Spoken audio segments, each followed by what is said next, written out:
Welcome, legends. How are we doing today? It is match day 8, and that means that we begin with one of our final days before we decide who is going to land. And of course, who's even going to be in our regional finals to seal the deal officially. Everything counts. Every kill matters. Every rotation could be what books your ticket. So without further ado, let's get started. My name is Randy. I'll be your host, and I'm joined by not 3, if you saw Mia, but 2 of my friends who you saw earlier, and even better casters. Of course, we've got Vicky Kitty here. Vicky, match day 8, North America, big names, but even bigger stakes. Last day, too, for Group A to really perform. A lot of teams on the cusp, Rain Day, and I cannot wait to see the action play out before the regional finals. Speaking of regional finals, that's the goal. If you wanted to know what was important about today, everyone is focused on that. That's the next step, Dia. And as we're so happy to welcome you back on broadcast, I want to get your thoughts on what could be a very important, decisive day for some of our teams. It very much is, and as you say, with things coming to a close, with your last chances being on the line to avoid relegation from the regular split, I'm also really keenly focused on how North America continues to explore Season 20. We had a lot of the same being picked by many teams in our last 2 match days. Will match day 8 bring something different? That's what I'm here to find out. I'm going to save a lot of that conversation for when we all get a chance to cast and work through these games, because there's just so much to talk about and dive in Season 20. If you don't know, where have you been? All the new perks, 100 perks added to Apex Legends in Season 20. It's been incredible in-game, and I'm sure we'll see you there. And of course, it's been great for our Pro League as well. During this time, though, not only have we had a new season, we've had some changes. So getting into that, we want to update with you on what has occurred that maybe you might have missed. We've seen some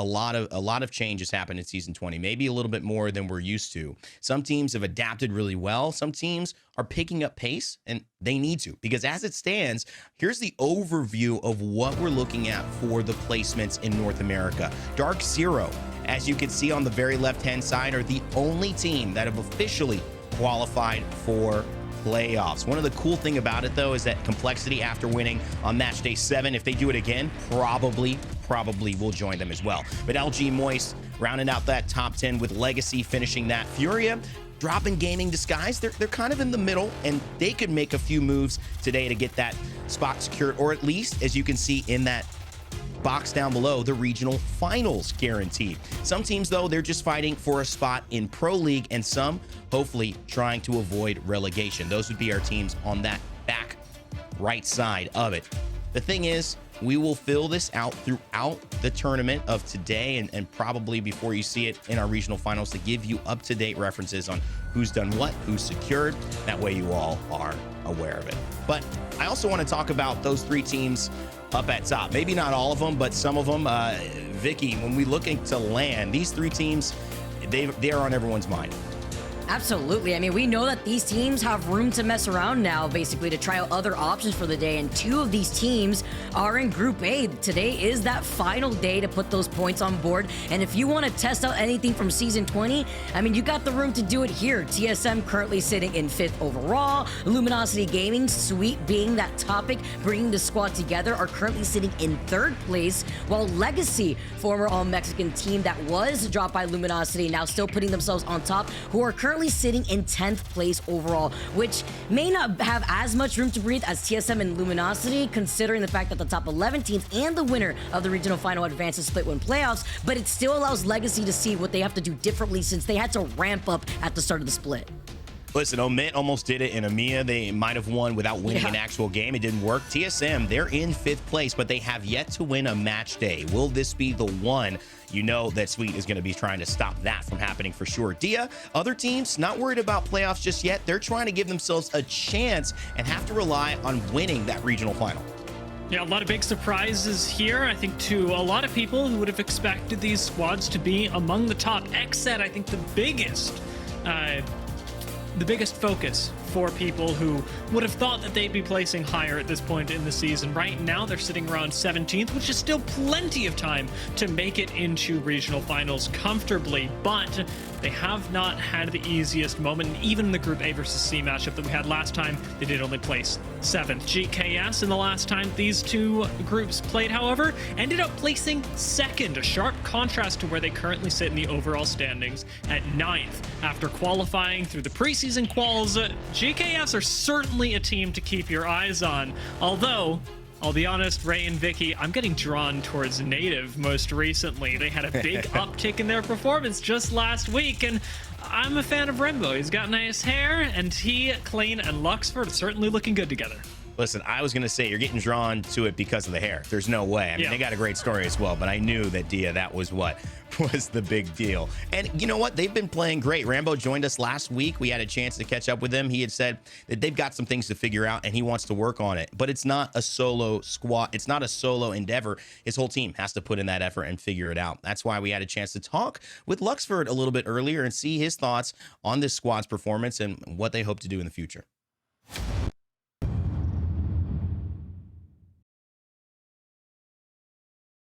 Hi, my name's Luxford. I'm a professional player for Native Gaming. My teammates are Rambo and Clane, and our coach is Braden. Coming from Meat Lovers, it was a bit of an adjustment because Meat Lovers plays more edge playstyle than as Native. They play very hard zone, early rotate playstyle. My role on the team is very simple and very easy to me. All I have to do is feed Clane ideas and make sure that when we need to speed up, we speed up, and when we need to slow down, we slow down.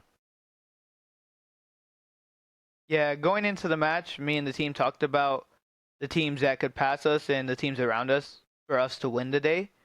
Dark Zero and SSG were on those teams on our, kill board. And those were the teams we were worried about going in. If you go into Game 6, at the end of the game in the end zone, there was a solo across from us, and we identified that it was a solo way too late. But if we identified it a little earlier and killed that solo, we would have ended up winning the game day, which is a little bittersweet, but it happens to the best of us. Me and the team are very confident going into regional finals, especially coming off of the great game day that we had. We've just been in the lab VOD reviewing as a team, making sure we're all on the same page. We have great support from the org, good backing. So me and the team are very confident going into regional finals.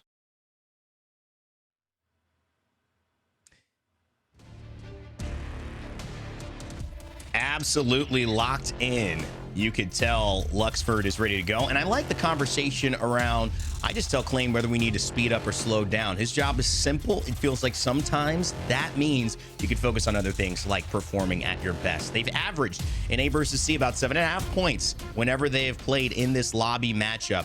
But last match day, they got 18, a 3rd place, tying with Dark Zero. We'll see if they can bump it up and repeat that here in A versus C. I want to talk about the teams that need to survive. And by that, the surviving hasn't even begun yet because they aren't in the place to have a chance. We know Native is going to probably be able to see if they can win that regional final, see if there's a way to do it. Some teams, though, they're trying to literally just get in the regional final. And that is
really close to not being even in that regional final to have a chance to get to land. So huge opportunities, huge moments for them. And as we zoom out and see everybody's moment, there's other teams that I haven't even mentioned. Disguised, Furia, all of these teams alongside Oxygen Esports who have won match day 3, I believe, are going to compete today. It is a star-studded lobby. And of course, you cannot forget the TSMs, the X sets. My goodness, it's going to be a fun one today. We've set the story up, but now it's time to see what happens and kick off the first act. So guys, I'm done, but I'm gonna leave it over to you. I'll catch up in just a bit. Vicky, Dia, take us away to game 1. Thank you so much, Rain Day. Dia, we're back at it again, and we get to see NA play out for some of these teams their last match day before the regional final. It is pretty tight-knit up there in the overall standings, and a pretty impressive lobby, too, because you're also thinking about faring up against the likes, as we mentioned before, TSM, LG, Moist, Dark Zero. It's going to be crazy to see how this plays out today. It feels like at the start of the season we were all talking about, who is the group of death? Now that we're moving towards the end of it, and we're thinking about just what teams can hang on to survival or not as the stakes continue to climb. I'm sure you could tell, Vicky, I'm very excited, especially since there's so much experimentation going on right now. So many different teams have varied reads on what we can do. We saw it so much in EMEA, but even here in North America, we talked about Native earlier. They're running Seer. We've got Disguised, who are alternating between running Catalyst and Caustic, and there's just so much yet to figure out.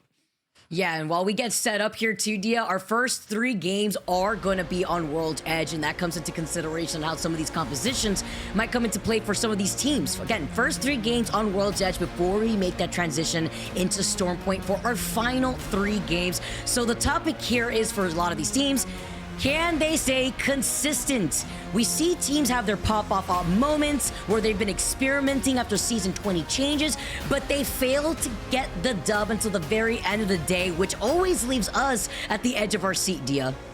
It's really difficult, especially when the zones impact your ability to place high, get kills, whatever it may be so often. These are just a few of the zones that we've seen throughout our season, and as we start piling in even more of them, you'll note that we've had a lot of opportunity for many different teams to succeed. Notably absent, however, are things like Trials and Skyhook zones that normally we would see Xset be able to thrive in. Those haven't been around nearly as much and may be part of why we're not seeing this team succeed as much during the course of the split.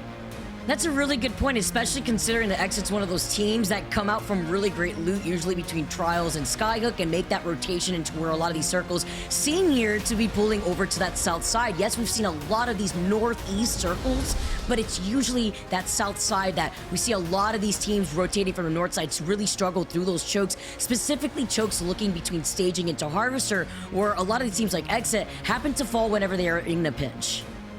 Now, when we're thinking about how to start the game, where you're going, the biggest focus is going to be on 50-50s, wherever they may be occurring. Take a look up north at where Meat Lovers and Nine Lives will be dropping together at Climatizer. Neither of these teams particularly safe in the overall standings, neither of which had a good day the last time these 2 groups faced off. Nine Lives finishing in 17th and Meat Lovers in 20th. But while Meat Lovers has changed their roster, Nine Lives has not. Will that extra synergy actually be an edge for them in the Climatizer contest? Or is it too little too late, really, too, considering how you have to work up that synergy once again, especially incorporating the Season 20 changes and the rotation points that Climatizer provides. I mean, we've seen so many different northern circles that once you land in Climatizer, you come on top from that 50-50. You not only do you have the Climatizer loot, but you have the option, depending where the circle pulls, whether you want to go for a quick rotate with the jump tower being right there, over to Overlook, where you usually have the beacon if you're lacking that beacon in Climatizer for whatever reason, or if the circle does end up pulling more so towards that west side, you could take that back rotate away from Survey, more towards that monument area. And while we're thinking about places like Climatizer, it's worth noting that in Season 20, edge POIs that do take up a lot of space, Climatizer, Thermal, are really good examples. have been buffed in an odd sort of way just because of the way that Evo Harvesters spawn. If you are landing around the side of the map, you're going to have more opportunity to pick up a greater amount of Evo Harvesters, likely bins, whether they be support or assault crates as well, and that should be getting you to blues or even purples in a way that zones simply can't match anymore. And that separates the rotating teams with pathing at the same time, because your pathing is going to rely on that Evo Harvester, where you want to make sure that if you are playing much more of a passive composition, you want to play for end circle, you want to set your pathing around those Evo Harvesters, those assault bins, the support bins that you were just mentioning right now, as well as the survey and ring consoles to look at. For a lot of these teams, things have changed in Season 20. We got a sneak peek last weekend at the teams that were experimenting, and now we get to see it play out again when time is of the essence. Dia, let's not waste any more time. Game number 1 is underway here on World's Edge for North America. And World's Edge, just because of how long it's been in competitive, is one of the places where we actually see more experimentation than we do on Stormpoint. People often prioritize pretty high mobility, big cover legends like Bangalore Horizon when we move over onto Stormpoint. But when we're on World's Edge, even this morning, Vicky, we saw things like Caustic, Maggie, Wraith, a composition that 2 seasons ago, even last season, you wouldn't have dreamt of, not even in the wildest Challenger Circuit lobby. But here, at the Pro League level, we're getting to see World's Edge and the comfortability that it brings give us so much experimental gameplay at the professional level that actually is giving us a totally new look at Apex Legends as a title. I'll draw your eyes again to some really interesting picks. Native on the left side of your screen, picking up Seer, a legend that literally no other team in North America is even thinking about right now. It's crazy to see the different legend compositions also play out into the strength of individual players that then lead to the cohesiveness of the team. Like we saw in EMEA, so much Lifeline, yet you look at North America, Lifeline isn't even part of that topic. Instead, you have that Soul Crypto, even maybe Seer coming into play, and it looks like our legends are already dropping out of the ship. I can't wait to see how some of these legend comps also play a part into that 50-50 that we're going to be seeing at Climatizer. The early drop does mean the Climatizer kicks off early, and 9 Lives are going to take the far flight path. This will give them priority on a northern rotation. They choose to take it and actually escape, putting relatively few teams in the way of 9 Lives. And I have to wonder whether Meat Lovers are going to push onto the far side or wait for 9 Lives to come to them. A Horizon pickup early in the game does give a small edge to Meat Lovers. Allows them to get up to the high ground just as quickly, too. 9 Lives already trying to get information, as they're going to be able to rotate right back to the building here. But it's about where that survey beacon is on the other side of Climatizer that gives the edge over to the other team, because now they also are going to have a little bit more extra credit towards those Evo shields. Based on composition alone, 9 Lives should leave. They don't, like you said, they don't have the beacons, and they also don't have a Horizon. They've chosen to run a composition that, just like everyone else's, or as the standard composition of right now, Bangalore Caustic Bloodhound, should be letting them succeed later on into the game. An early fight against a Horizon is just too much of a gamble to put your whole game on early on. So I like that 9 Lives are moving away. Meat Lovers don't want to force the issue either, and both teams get to live. Meat Lovers, however, get to thrive. Evo Harvester spawn means that they insta-hit blues and can move on from here. And they're going to just feel successful in leaving out of this POI with picking their first set of perks and the blue Evo shield. They are just winning with that RNG rotate. As 9 Lives, they do leave Climatizer, but who lands in survey is GKS rotating from Epi and survey, so that may be a fight going down soon. As you can see the overhead here, there is that jump tower as well, just in case they need to get out of the fray and they don't get shot out of that zip line like sitting ducks. But a team that does quickly rotate out of Overlook that leaves Meat Lovers open for this rotate out of that other side of Climatizer is Sentinels. This is a team that likes to play already within where that next circle is going to be pulling, so they waste no time usually when it comes to those rotates. We can see it on a screen right now. We take the big shot, and we're not even anywhere close to Overlook. We're in the middle of Epicenter, and Sentinels are ballooning again to get further into the zone. In fact, their rotate is so quick and so fast that it puts them right on top of Native, who land much closer to this choke point than anyone else. Sentinels will have the opportunity to escape, to establish their presence around one of these chokes before moving forward again, but I don't think they'll be waiting too long because they have got a ring to get to. They have places to be and oxygen. The floor is where they're sitting at right now, looking at Vayne. Reed splits his attention right behind him, sends out the caustic barrel. I want to bring attention over to the pick rates that we just saw on top of our screens, by the way. Oof, you already know I'm not very happy, Dia, but it's just because of the stinky man who's made his way after Season 20 into these legend comps, the mainstay comp, and it's the caustic. 19 caustics out of the 20 teams in this lobby. But they may have some room to breathe for right now on the outskirts of Harvester because Furia are wrapping right behind Dropped In Gaming. Bloodhound ult is not one that you'd normally see used offensively. This is very much a defensive ult, one that's meant to buy you space between your rotation and Furia, who, to their credit, back off. Now that you've gotten Bloodhound and Bang ult, I think it's pretty safe to say that you're not going to get a good engagement because the team in front of you is so focused on running away. Furia instead will focus on their own rotate and should be able to pick another fight. Plenty of teams like to come through Harvester, and there's the opportunity for them to even clash with TSM on the way in.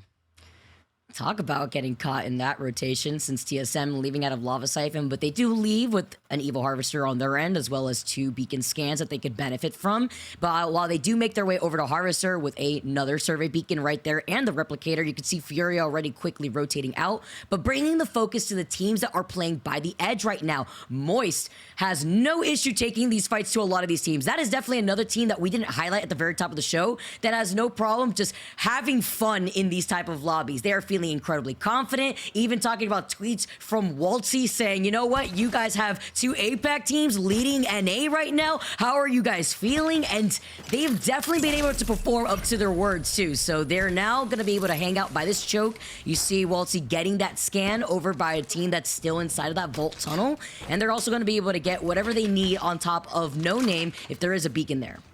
Yeah, and once Moist hit the survey beacon, they'll have the data that meat lovers are rotating behind them through Geyser. There's opportunity to cut off, say, meat lovers on that choke if they would like to, but I am really curious with this prediction that Moist can now make based on where other teams are in the zone. Where will they think that the strongest position is? Do they want to play through the edge and look for kills, or are they going to try and get into countdown like everyone else? Have to see with their slow rotate. Opposite side though with TSM with their quick rotate. It's like we've taken a time capsule back in time to look at TSM with Verhulst being on this Valkyrie. And with some of these pings and with that Skyward dive, they are going to be making these quick rotates. But what I don't want to see, Dia, the end game Skyward dive, the TSM Valk ult Hail Mary that cost them last weekend a few games. Ubing isn't the same with some changes too. There's startup to taking out your weapon. You can't preemptively wind up an ability, dropping out of Ubing, and that comes into play with the way that you may want to try to delay these Valkyrie ults into Final Circle, which is why we're seeing them quickly rotate now back around to Thermal Station, where Legacy has not moved from their POI, as we also see where the circle's pulling over to the north side. It's interesting how long Legacy have chosen to take right now. It's a slow move up from Tree into Thermal. Disguised got to pass up through Thermal into Mirage, but TSM missed them both. Now that they're stuck in between these two squads, I think that endgame Valk ult that you talk about is becoming all the more likely, Vicky, because TSM have given up a lot of time to get to the Evo Harvester, and that means that they're not going to have great position on a smooth walk-in towards rings 4 and 5. That's a really good point. Ooh, Oversleepers try to take a nice little cheeky angle with the Sentinel. Backing away. He did use that Nox nade, though, from inside. Didn't get the credit that they were expecting, at least from that team that they were trying to gas out of that building. It looked like they may have wanted to get that survey beacon information, considering the fact that Charmander's on that Bloodhound. But they're getting pinged by another team in the distance, and look who's right around the corner. It is Moist. MT taking a good chunk of damage, but the team in front of them is stuck in between two teams before they rotate out. Terrible spot for Oversleepers to be. It leaves you with really only one place left to play. Oversleepers have to move in and now take the tunnel that lies between Landslide and Skyhook. It's not in the next zone, but it provides you the most cover from 2 teams next door. So it'll be where they play for now. Plenty of other teams on the opposite side of the ring also struggling to get into zone. Disguised, one of those squads who again have switched things up, this time running Bloodhound. I think notably, or rather taking note of what happened last week and how popular Bloodhound is, you simply can't pass up scans like Bloodhound gives. Especially when you're the entry fragger, as Timmy has shown time and time again what an insane player he is. But I also want to bring attention to the only Wraith in the lobby being designed. We've seen them stick to this when they were experimenting with Fuse last week, I believe, and now with some changing up, they've still stuck with the Wraith. So we know that with the perks, you could always have Wraith's portal uptime pretty consistently when it comes to some of these tricky rotates. But how are they going to approach this next circle, considering the fact that they're in Lava Fissure, they're north of where Fury is right now, they're looking at Skirt, and TSM is right around the corner after their rotate out of Thermal through Mirage into the south side of Lava Fissure. Did that? Huh. I think that went off. I think that kidnap worked. I'm looking at the top right of my screen, and Skirt are gone. Disguised pulled off that kidnap just in the nick of time, earning themselves not only another KP, but a little while closer to placement points that'll start to stack in the next 3 squads. And we are going to get 3 squads falling, perhaps not on this ring close that might claim the lives of 1 or 2, but towards the next ring close that pulls everyone further into Countdown. That's when teams like Meat Lovers and Moist, who are currently engaging, are going to have to fight harder than they would otherwise be forced to, say, in this ring close. Fight harder than at least the teams that have already been in Countdown, like LG, that always calls out these end circles. Sweet always on point, but this also means with a Countdown circle, there's going to be a lot more teams in the end game because there's a lot of real estate to share for those teams that could be on the high ground or on the low ground of Countdown, depending on the positioning on where this circle is going to be pulling towards. Now, as we saw Voice right in front of Meat Lovers, and Meat Lovers looking to maybe get involved or disengage or rotate to the back end, let's jump into a listen to see how they want to take this rotate. Hang on, this is good. This is good. This is good. I'm walking up. They pick up this. I mean, ping. I mean, ping. Bring up. Walk them. I'm in gas right now. There's two on the rock though. I'm playing rock. One's on the left rock. One's on the high rock. I'm playing rock. No smoke for 13. Two on the rock. I needed the rock. I'm playing in gas right now. I'm batting. I'm walking up left side. 50. I can't. Let's smoke this batting. You need a horizon ult that's like grenade that. Okay. I've drawn in a second. Can you guys chill? I think one. Hold up, just we got slow. Canis. I need one. They are side down. I'm gonna keep on them. I'm keep on them. You ran back. I don't see it. We got no side. Please look. I'm batting. Okay. I'm gonna die, bro. There's a guy above me. Literally above me. I'm dead here. 150 on contact. 40 feet then. Oh, the Havoc beams at the very end. Tech being the last one alive. Not before they at least were able to get that knock into Guild, but that knock alone has allowed Tech to buy some time to try to rotate out of this circle. Moist now restabilizing, but they still were able to claim 2 out of Meat Lovers in that engagement. And really unfortunate for Meat Lovers, who are already fighting at a disadvantage on the low ground. But Sentinels are no strangers to doing much the same as they move in through Caustic Gas underneath Countdown. This could be the end of Sentinels. That one nade knocks Luda, and Senile is barely able to stay alive through the ensuing gas. I think they'll be able to get this res, but so many teams on low ground really suffering. As Moist start to move in, they may actually encounter Sentinels relatively soon, as lots of attention will be coming towards Countdown from the eastern side of World's Edge. And that's with Oblivion on top of them, harassing them from the high ground with these nades here too. While Sentinels do manage to at least reset for now. You mentioned Moist, and they're moving in. MT is literally one, but he'll have some time and space. Oh, the Rolling Thunder actually got him when he was just a second away from popping that bat. That's going to be the green light for the team right across this rock to try to fully engage. Guild handling it himself. He throws at that Nox gas, and now he's going to back away in time to reset here. DNO get eliminated in your feeds with 16 squads left. We'll have Blood Ult up soon. Unfortunately, scanned from the back just as Walt sees ult goes off. Beast of the Hunt may not be enough to save Moist. Waltzy just gallivanting off into the sunset, avoiding GKS while they can. Naughty does go down. GKS still on the hunt, still have a squad in front of them. Meat lovers have fallen as well. Placement point territory is here. Will GKS get the res? Can they actually survive with Oxygen gatekeeping them? Oxygen coming out of Landslide, finding the perfect opportunity. Beast of the Hunt activated and the gold helmet to add on top of that. GKS get eliminated, and Oxygen now have cleared this side of the circle before Dropped In Gaming may make that long rotate out of Lava Fisher's side, right behind Oxygen through Landslide. And take a look at Oxygen's positioning as well. Focus your eyes on the upper left-hand side of the screen. They've got an amazing spot in zone. No one else is playing out towards Landslide. Every other team put themselves in countdown, but it is up to Oxygen to hold this space, and Drop In Gaming are making it so difficult with the initial drop, and then Thirst onto Vayne. Drop In Gaming are taking no prisoners. They are only taking all of the open space that Oxygen worked for. Oh, the fact that Oxygen lost one of their members to Dropped In. Dropped In was the only team on this side of the circle that Oxygen had to worry about. And now they've given this space over to Dropped In, who had the advantage off the rip from that fight, thanks to that thermite positioning too. Now they have to play for their lives as a duo here, as Oversleepers is to their north. And we take a look at TSM hanging out in front of these bunker doors, right alongside Disguise and Evolution, who are on the other side of the bunker. No time for the Valkyl to go off. TSM have to play for dominance in Countdown, and a good smoke in front of them does cover just enough for Reps to drop back in with the Eva. Almost finding a knock onto Caustic, but ultimately being unable to clinch it. Wraith Portal would provide some temporary safety, but it's a big unknown. Caustic Gas not going to save them as Reps just around the corner gets taken out, and it was Disguise that dropped down. It's Sentinels that come in to clean up.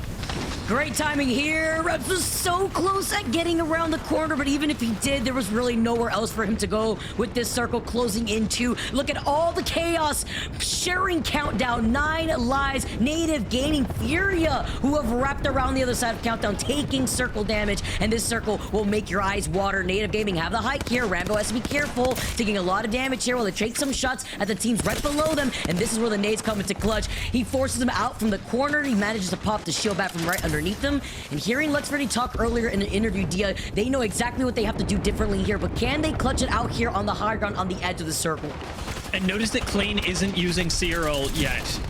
We've got a team on height just chilling, waiting for their time to strike. Native are watching all of this play out, even as 9 Lives lose member after member. The Eva really putting in work for Exit, who are kill hungry. 9 Lives do go down. Exit weak on the low ground, but they should be all right with the ability to stabilize given to them by things like Caustic and Koifel's scan already up. Oxygen taking care of Moist 2 in the feed while they're playing off that low ground, while all the fighting is happening on the other side of this Countdown barrier. See his Watson still alive, while Natives still hold on to the high ground. Sentinel's still playing on the outskirts, but they're still in the line of sight of other teams behind them as Aiden gets called out as the wrap from Oxygen. He goes out in 8th place. Linkser gets a knock with the Sentinel. Sentinels have 9 kills so far. Sentinels are rolling this lobby, and it is a totally unprecedented move in Split 1 of Year 4. Sentinels, who have been such a passive team, have killed so many squads that they're already almost certainly a top 5 for the first match. Oblivion did take some space away from them, have reduced them to just a duo. But if Sentinels can survive even 2 more spots in this game, they will have had one of the biggest games for them of the season. Gotta put some respect on RKN's name out here, putting himself on the board with changing up this composition, welcoming Season 20. Xset drop from the high ground. There's another team of mine that I wanted to watch. Sends out the Nox nade. Fun! I'm not too sure if that nade actually just bounced off his teammate's back, but Koifel is going crazy with this Volt. He needs energy ammo. He needs to rotate into that next circle. He can't get the res, and Oblivion now moving while getting shot from behind, turning their entire backs to Native, who scoop up the remaining kills. We are just giving away kill after kill after kill. Native have survived up until the top 3, but they will not make it any further. Having made a trade with Oversleepers, you know who that's given it to. It's the team that took the open ground early in the game. It's the team that duped Oxygen out of Landslide. It's Drop In Gaming. that come in and clean up at Countdown. What a dub for Drop-In Gaming. A dub that they needed here too. A definite team that wants to keep themselves afloat above these rapid waters. And with 6 KP at that too in a very chaotic end circle, Dia. Very much so. That entire end circle was just in the west. It was only at Countdown that anything was actually happening. The rest of the map, Oversleepers sat in the north at an RV, and Drop-In Gaming played a few rocks near the sniper tower, but they didn't have to do anything. They just watched the rest of the game happen around them, and credit to them. Both teams for coming in, picking up a kill and a win, respectively. It will mean that for those two teams, they'll be a little lower on the kill side of things than teams like XSET might be. So despite the fact that Drop-In Gaming got a win, they might not actually have the most points in match 1. Yeah, they do rotate from Geyser, but it was holding that position that you talked about where Oxygen were in the best spot. Dropped in, came in, and they literally dropped in, took one of their teammates, and were able to hold that site instead while keeping themselves out from being in a very bad situation from the teams that had to exit out of Countdown. You don't want to be on that side where Sentinels was at, where you are inevitably going to get pinched on that low ground. So dropped in the best spot to take that game for that circle pool. And meanwhile, looking at teams that came out of Countdown, I can't help but applaud XSET, who, as we said, very much needed points coming into today, played really aggressively to make that happen, and Disguised, who on the Wraith had a lot of attention on them and actually really made it work, taking out multiple squads. Sentinels cannot escape our attention either. A lot of teams that may not have been at the top of anyone's minds coming into today had really big breakout games to start us off on World's Edge. And this is where you ramp up that momentum too. With Dropped-In being in 12th place in the overall standings here in NA, they want to make sure that they're safe enough to make it into LAN where they don't have to sweat too hard looking at the regional finals and how the other teams do out here. They want to make sure that they have a lot more room to breathe. And when you take that first game, even though it wasn't a lot of KP, it's a great way to kickstart your day on World's Edge with there being 2 more games on World's Edge specifically. And we had even raised questions about meat lovers when we started talking about today and around their roster changes at Climatizer. Drop-In Gaming have also had several roster changes, and this isn't one that drew nearly as much attention because honestly, they are not a team that is nearly as active on socials as meat lovers. But as soon as this day started, as soon as the roster changes happened, what it's normally correlated with is a drop in standings, not an immediate game 1 win on some of your last match days of the split. So Drop-In could be making a big rev up, a big momentum pull for the regional finals, but a lot of that is going to be determined based on whether they're able to carry this over into game 2, because as you said, Vicky, having 2 more games on World's Edge emphasizes one of the most important things in Apex Legends, and that's your ability to replicate what you just did. And we're going to be able to see how they did after that first game at the other side of this break, guys. Don't go anywhere. We got match 1 results as well as match number 2 underway.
All right, ladies and gentlemen, welcome back. Dia, you and Vicky cast that last one.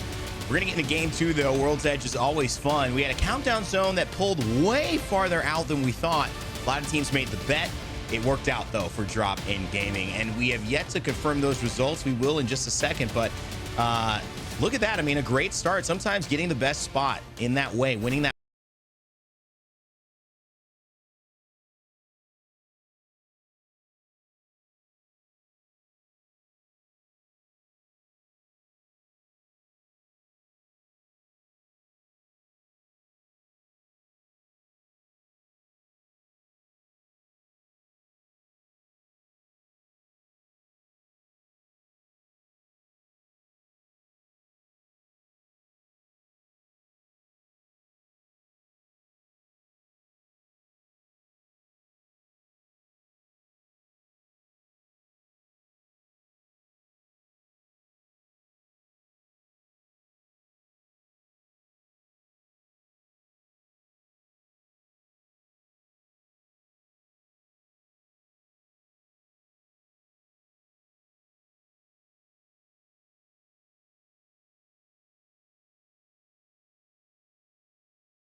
To say we're going to fight now and get KP, or we're going to try and work for that in game. Sometimes it works out. Drop in Gaming got 12 points off of that alone, but Sentinel said we don't have an easy path, but we're going to fight through it and be on the war path.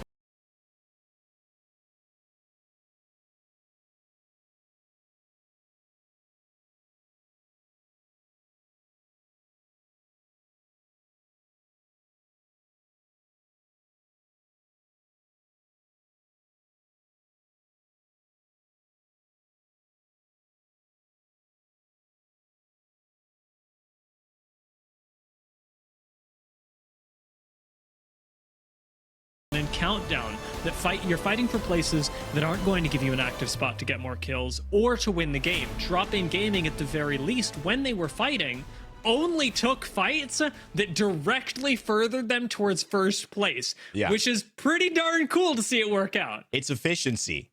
That's the best way to describe it. Match 2, we'll see if we continue with that efficiency, or if someone who is on the more aggressive path actually can take a win, because that's where you see those 30 bombs that were dropped earlier in EMEA. Will North America have their own?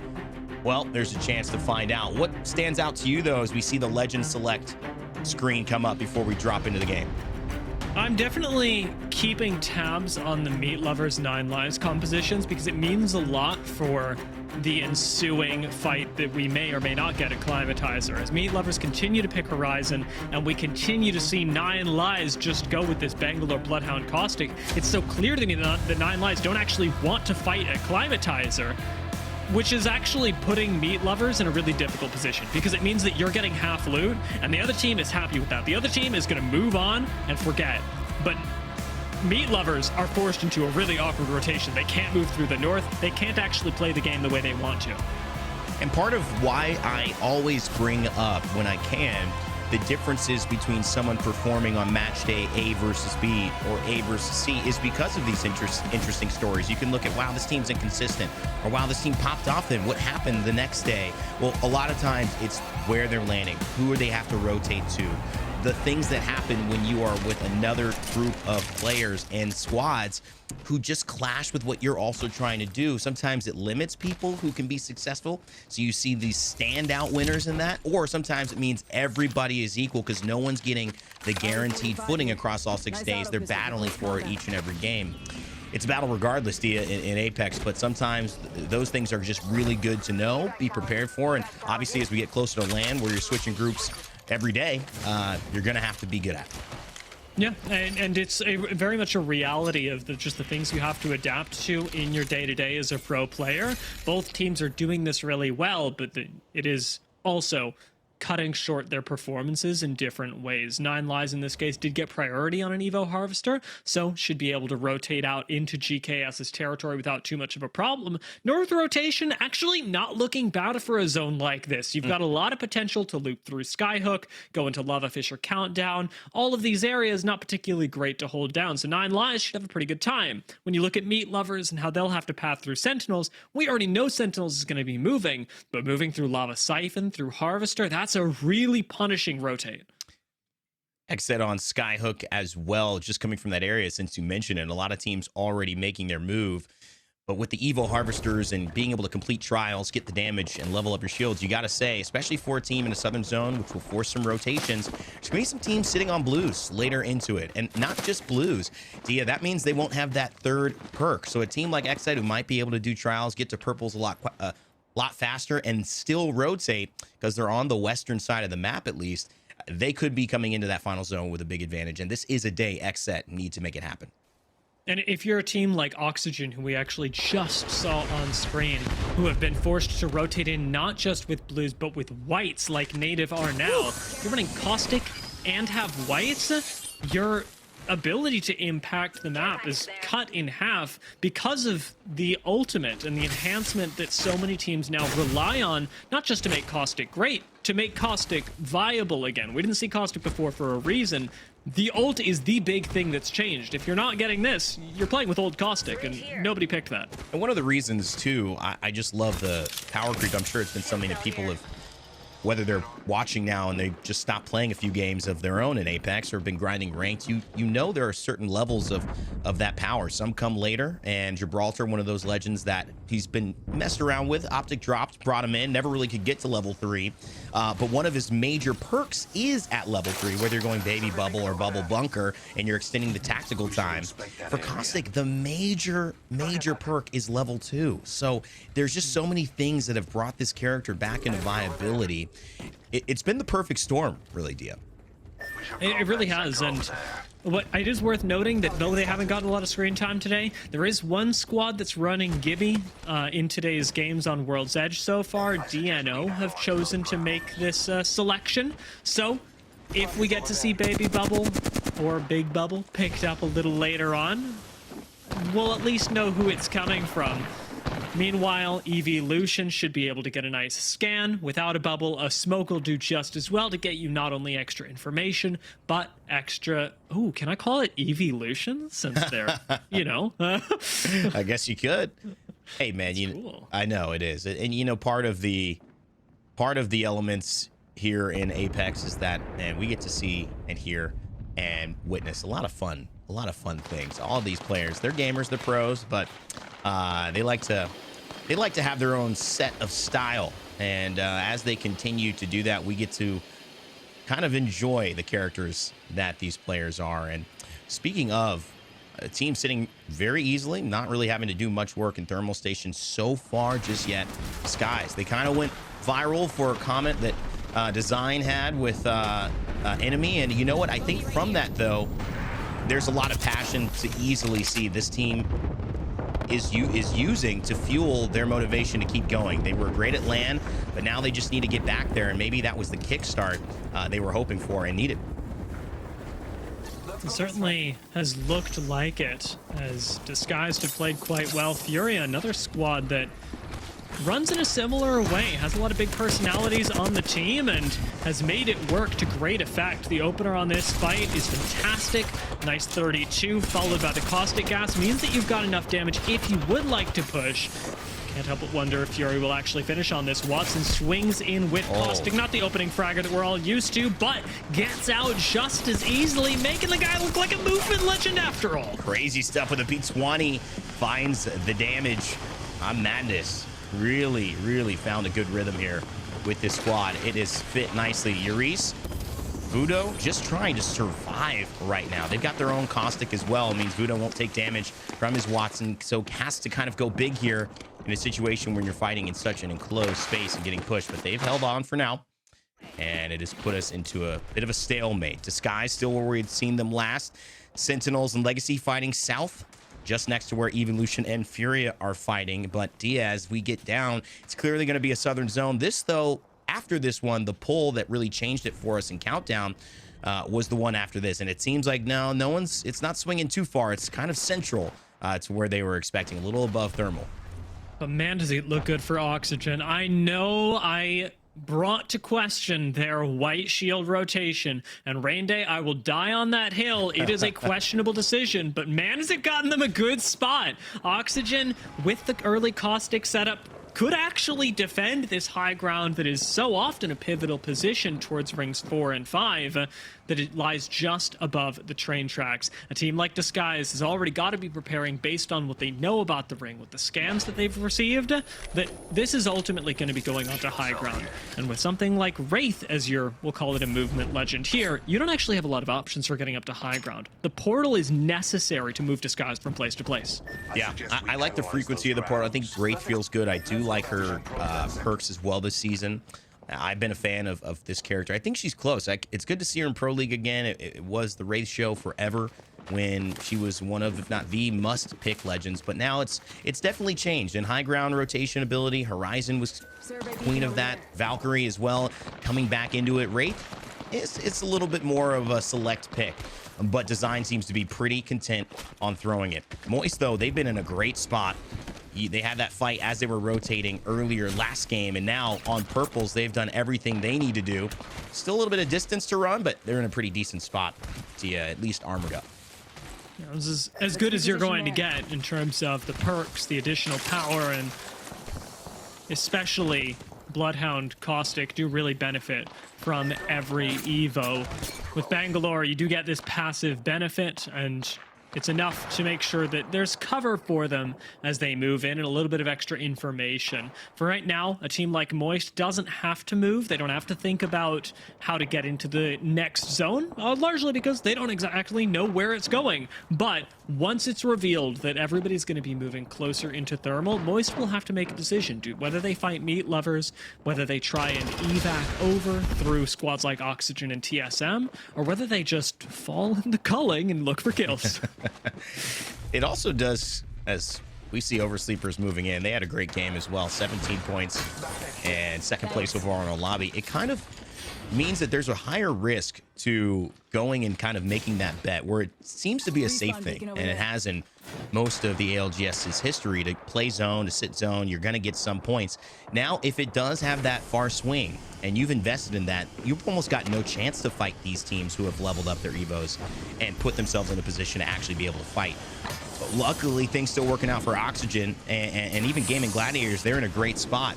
But being on whites and blues, it's even riskier now. So it's kind of like whatever you decide to do, whether you decide to fight or whether you decide to play zone, there's risk to both. It's very true, and it's the risk in a way of not having a good position or not being able to fight. LG even now running that risk themselves is only on blues.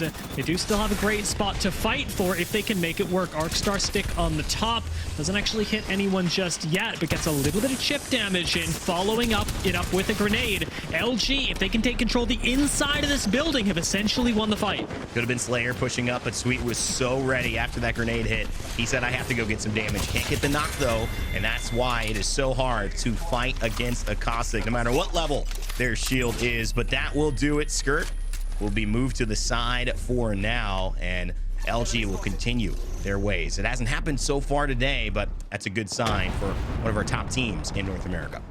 Some fantastic usage of the caustic gas just to make sure that whatever ground you gain in the push, you keep as the caustic barrels continue to zone for you. Disguised, look for some kills, and while they may not find them initially, this very favorable trade is just made all the harder to deal with for DNO on the low ground because they can't actually punish Wraith.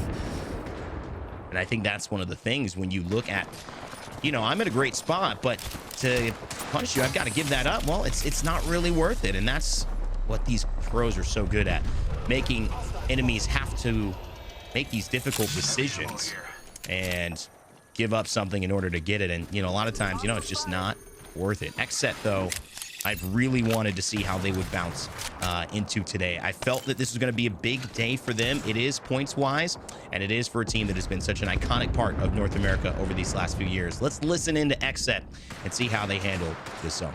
Below us. Yeah, I'm gonna scan it. I'm gonna scan it in a second. Yep. We these kills. Maybe. Caustic 50. Bang 20. Carry people right here. 74 blue. Yep. We should try and get these kills. Nothing's on our right on the I don't see anyone Dorito. Dorito? Okay. Yeah, I don't see anybody. The Bang's running south. We should go flat. We should go west. We should go west. 100 on the caustic. We should go west. Yeah. Blue and east. They're running. Let's go. Caustic flush. 30. One shot. Peeking over. Yeah, team here. We gotta fight this. We gotta fight this. We gotta fight this. Bomb bottle. Yep, batting. Consicle. They wasted Consicle. Yep. Yeah. I'm walking forward. Careful, liver. Yeah. In smoke. Yep. I need a bat. I need a bat. I need a bat. I need a bat. Play slow. Play slow. I need, yeah. I Consicle the door. We're good. Yep. We need to push forward. I'm one after that. Yep. Caustic 50. Behind us, we're getting mirrored. We have to kill forward. Caustic cracked. No. Blood one. Blood in. Saw you. I couldn't do anything. I'm just getting shot from literally everywhere. Oh, it hasn't been that kind of day yet for XSET. More to come, but Oversleepers survive yet another one, and they'll be able to eke their way out. ETH on a sliver of HP as well. It was so close, but unfortunately the sandwich comes for us all. And in this case, Gaiman Gladiators come for Moist, sitting right underneath this train tunnel.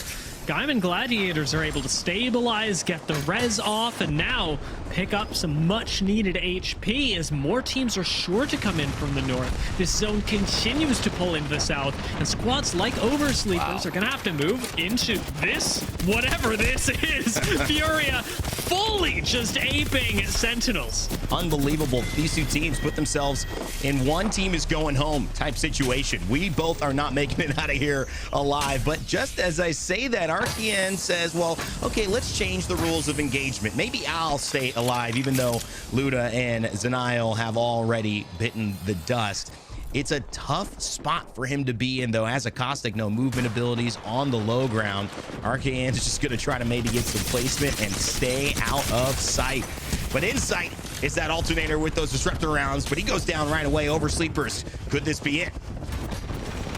We're not looking for that angle into the fight. In fact, a res almost impossible here. Nade doesn't connect in a punishing way on Oversleepers, and instead they'll go for the nade, or the res, excuse me. Arcology does cover for a little while, and another smoke gets expended.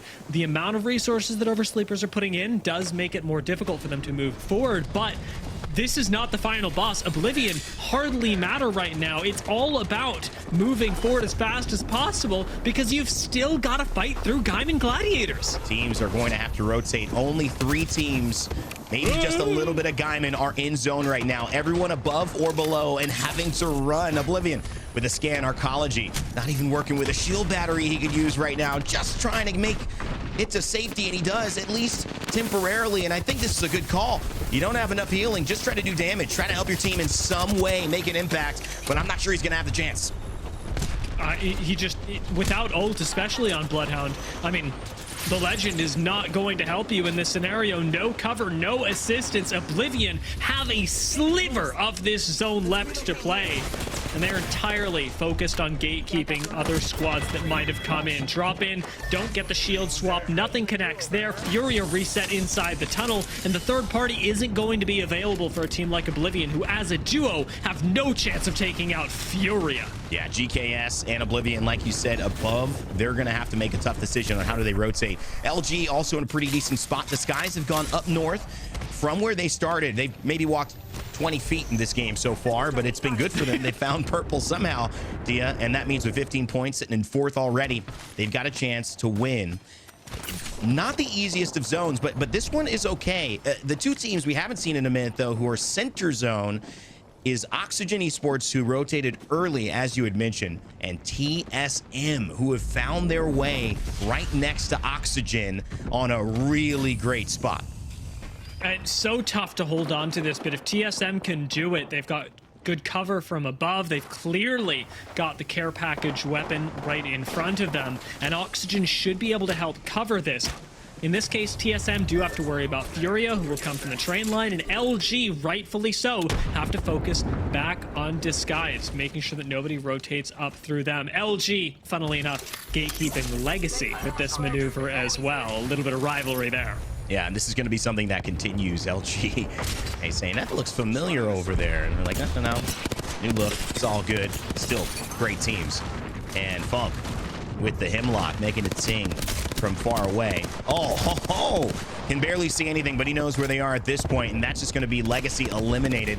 Crawling out of that high ground, so difficult to do at this point, especially when Funk rarely misses his shots. But it's also going to mean on the other side, TSM and Furia are fighting each other. And I think this also means that TSM, they're not going to be in a good spot. They go down, Dia, and all these teams look to be going down.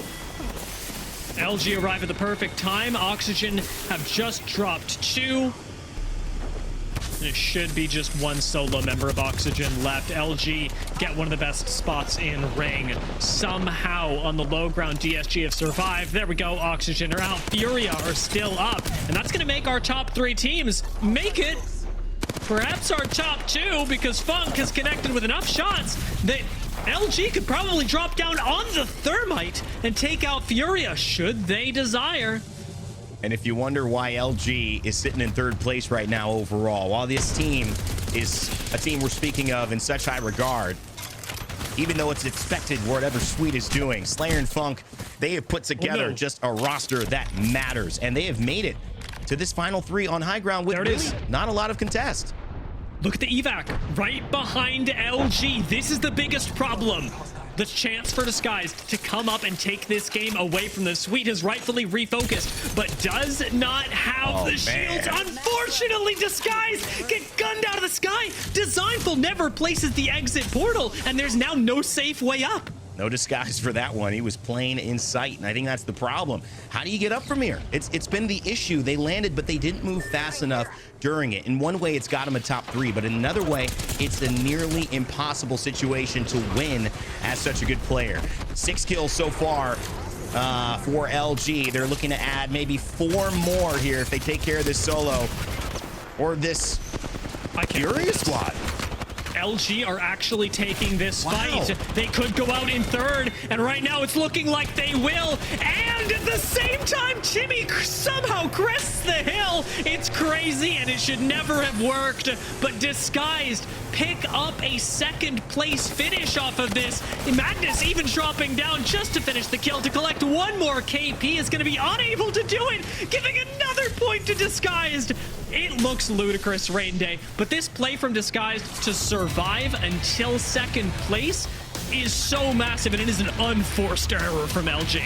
What a moment. Furia takes it, and we were surprised there. They caught us looking left and went right, and they take this one after battling through the tunnels and coming out to not only kill TSM, but LG and Disguise. That is massive from Furia, and they take game 2.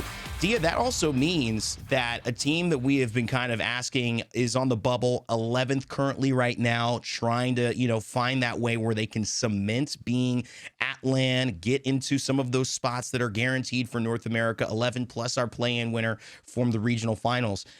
They need a performance to kind of get off of that cusp, and to have it happen now, it's not a day too soon.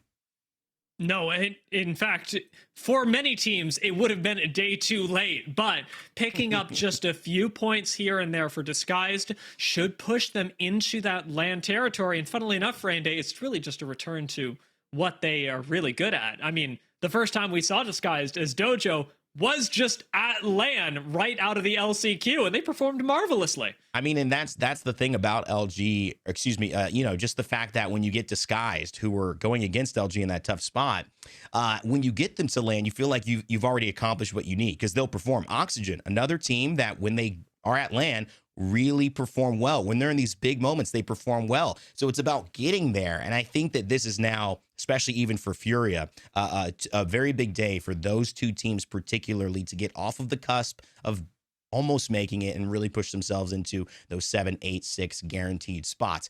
It'll mean that they've got to perform probably better than TSM, and TSM was in the mix there, but Furia, they took the fight and they ended up taking the game. As we take a look at the match results, it worked out very, very well for them in the end. Really did. And granted, TSM also much better game than in game 1. So that'll feel real nice for them, as they've got a bit of breathing room now that it wasn't just a 1-point finish. For Furia, though, clearly attracting a lot of attention. We've got a lot of good things to say about this squad. And when we talked about them earlier, putting them right next to Disguised in this sort of big personality way, I do want to highlight that Madness is having one of the best splits of his career right now. He's currently top 3 in damage differential, putting out an average of per game 200, maybe 300. It's in the mid 200s damage more than his opponents that he's not taking back in return. That's a full person with red Evo shield that Madness is able to take down every game. That's a swing. I mean, and that.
So, series results. Speaking of points, Furia, they put themselves with one game in first place, 31 points in game 2, adding to the 4 from game 1.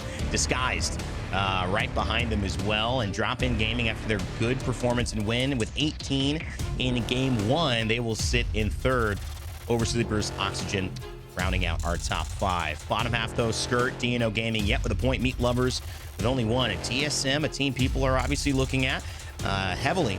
2 games, 4 points. They're going to want to pick that up for sure.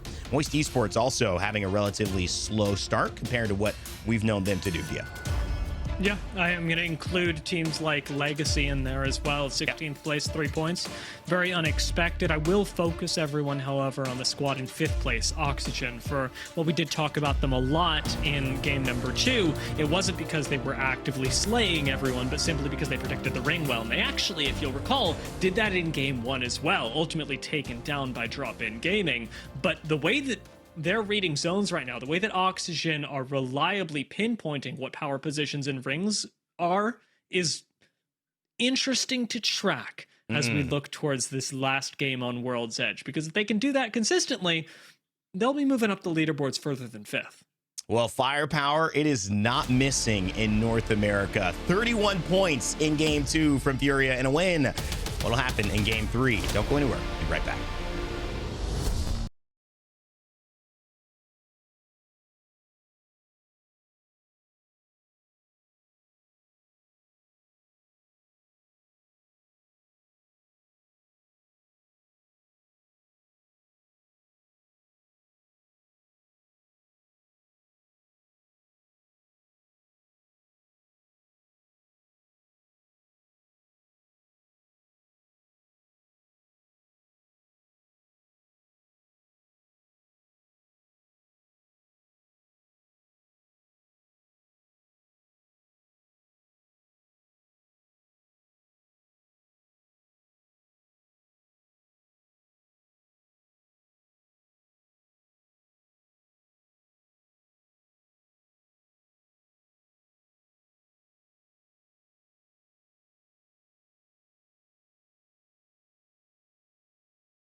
Welcome back, everyone. What a chaotic end circle that was. I cannot believe what happened to LG at the very end. Dia, I know you were able to take us through all the action with Brain Day, and now we have our final game on World's Edge before we make that transition into Storm Point.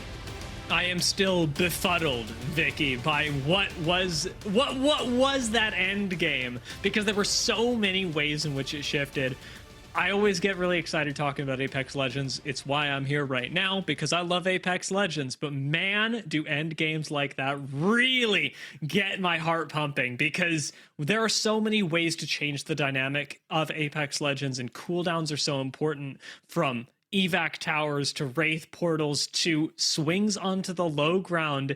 Every single movement and cooldown matters so much, and it's cool to watch that play out. Now, Vicky, why not do it again? Did you go next? You got to go next. To be a fly on the wall, to be able to hear Sweet's comms and then Design's comms when he got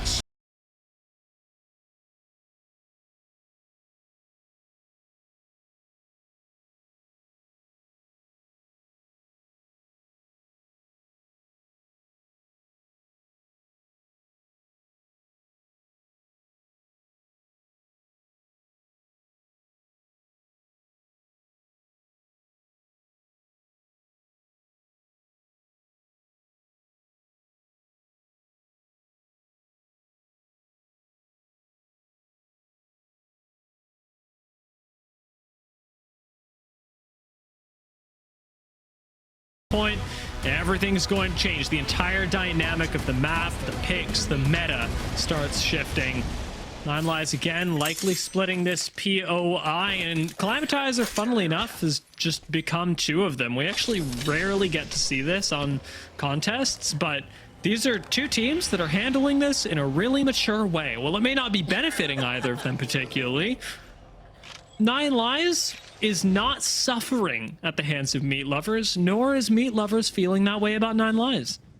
The only thing that's kind of suffering here for Nine Lives is the fact that they don't get the beacon blessing that Meat Lovers consistently gets over by Climatizer, which then allows them to get Evo Shield Charge, and if the Evo Harvester appears, for some reason, it just more than likely appear on Meat Lover's side. Actually, you can see it right there on the right side. And we get to see where the circle is going to be moving to. Skyhook, so we can expect a heavily congested final circle with a lot of the teams taking up these buildings, but specifically looking at XAT, where a lot of eyes are on this team to find that success that we all know that they could have, but also the fact that this is going to grant them the blessing of their POI.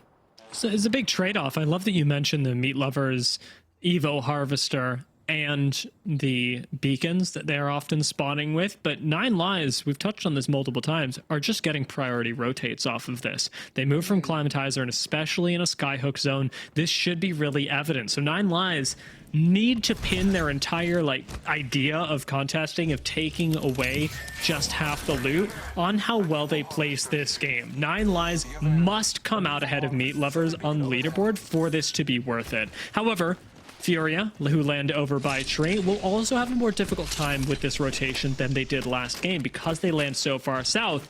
I mean, a Skyhook zone is the natural evolutionary enemy of a tree team. But at least they'll be leaving with the survey beacon scans and the replicator behind them, and with a 19 KP dub, you know that the momentum is swinging. The vibes are high here for Furia. They're going to be able to loot on the way over there as they make their way towards Harvester, which also has a survey beacon and a ring console that they could take advantage of, aside from the salt bin too, that they just get free Evo charge towards. And Legacy, with their quick rotate from launch site, they don't really have to worry about them since Furia already had gone for the speed run on this rotate. Yeah, let's not forget too, assault crates are so crazy because you not only get more Evo, which means that your legend gets better and your fighting capability gets better, but you also get attachments, which means that your guns get better and your fighting capability gets better. You remember when Conduit was being debated as to whether she was worth it? It was mostly Raven who was leading that charge on, hey, we don't like Conduit and here's why. And a big part of it was because of fight uptime. Well, now being active in fights, having legend perks, having better attachments for your weapon is just so much more clearly a good measure of uptime in these assault classes. Especially with the smart loot that you can take advantage of with these quick rotates too, as you see Native Gaming on the high ground. G7, at least with the purple light mag, but no scope. So having to rely on that iron sight for the G7. I actually really like that skin there too.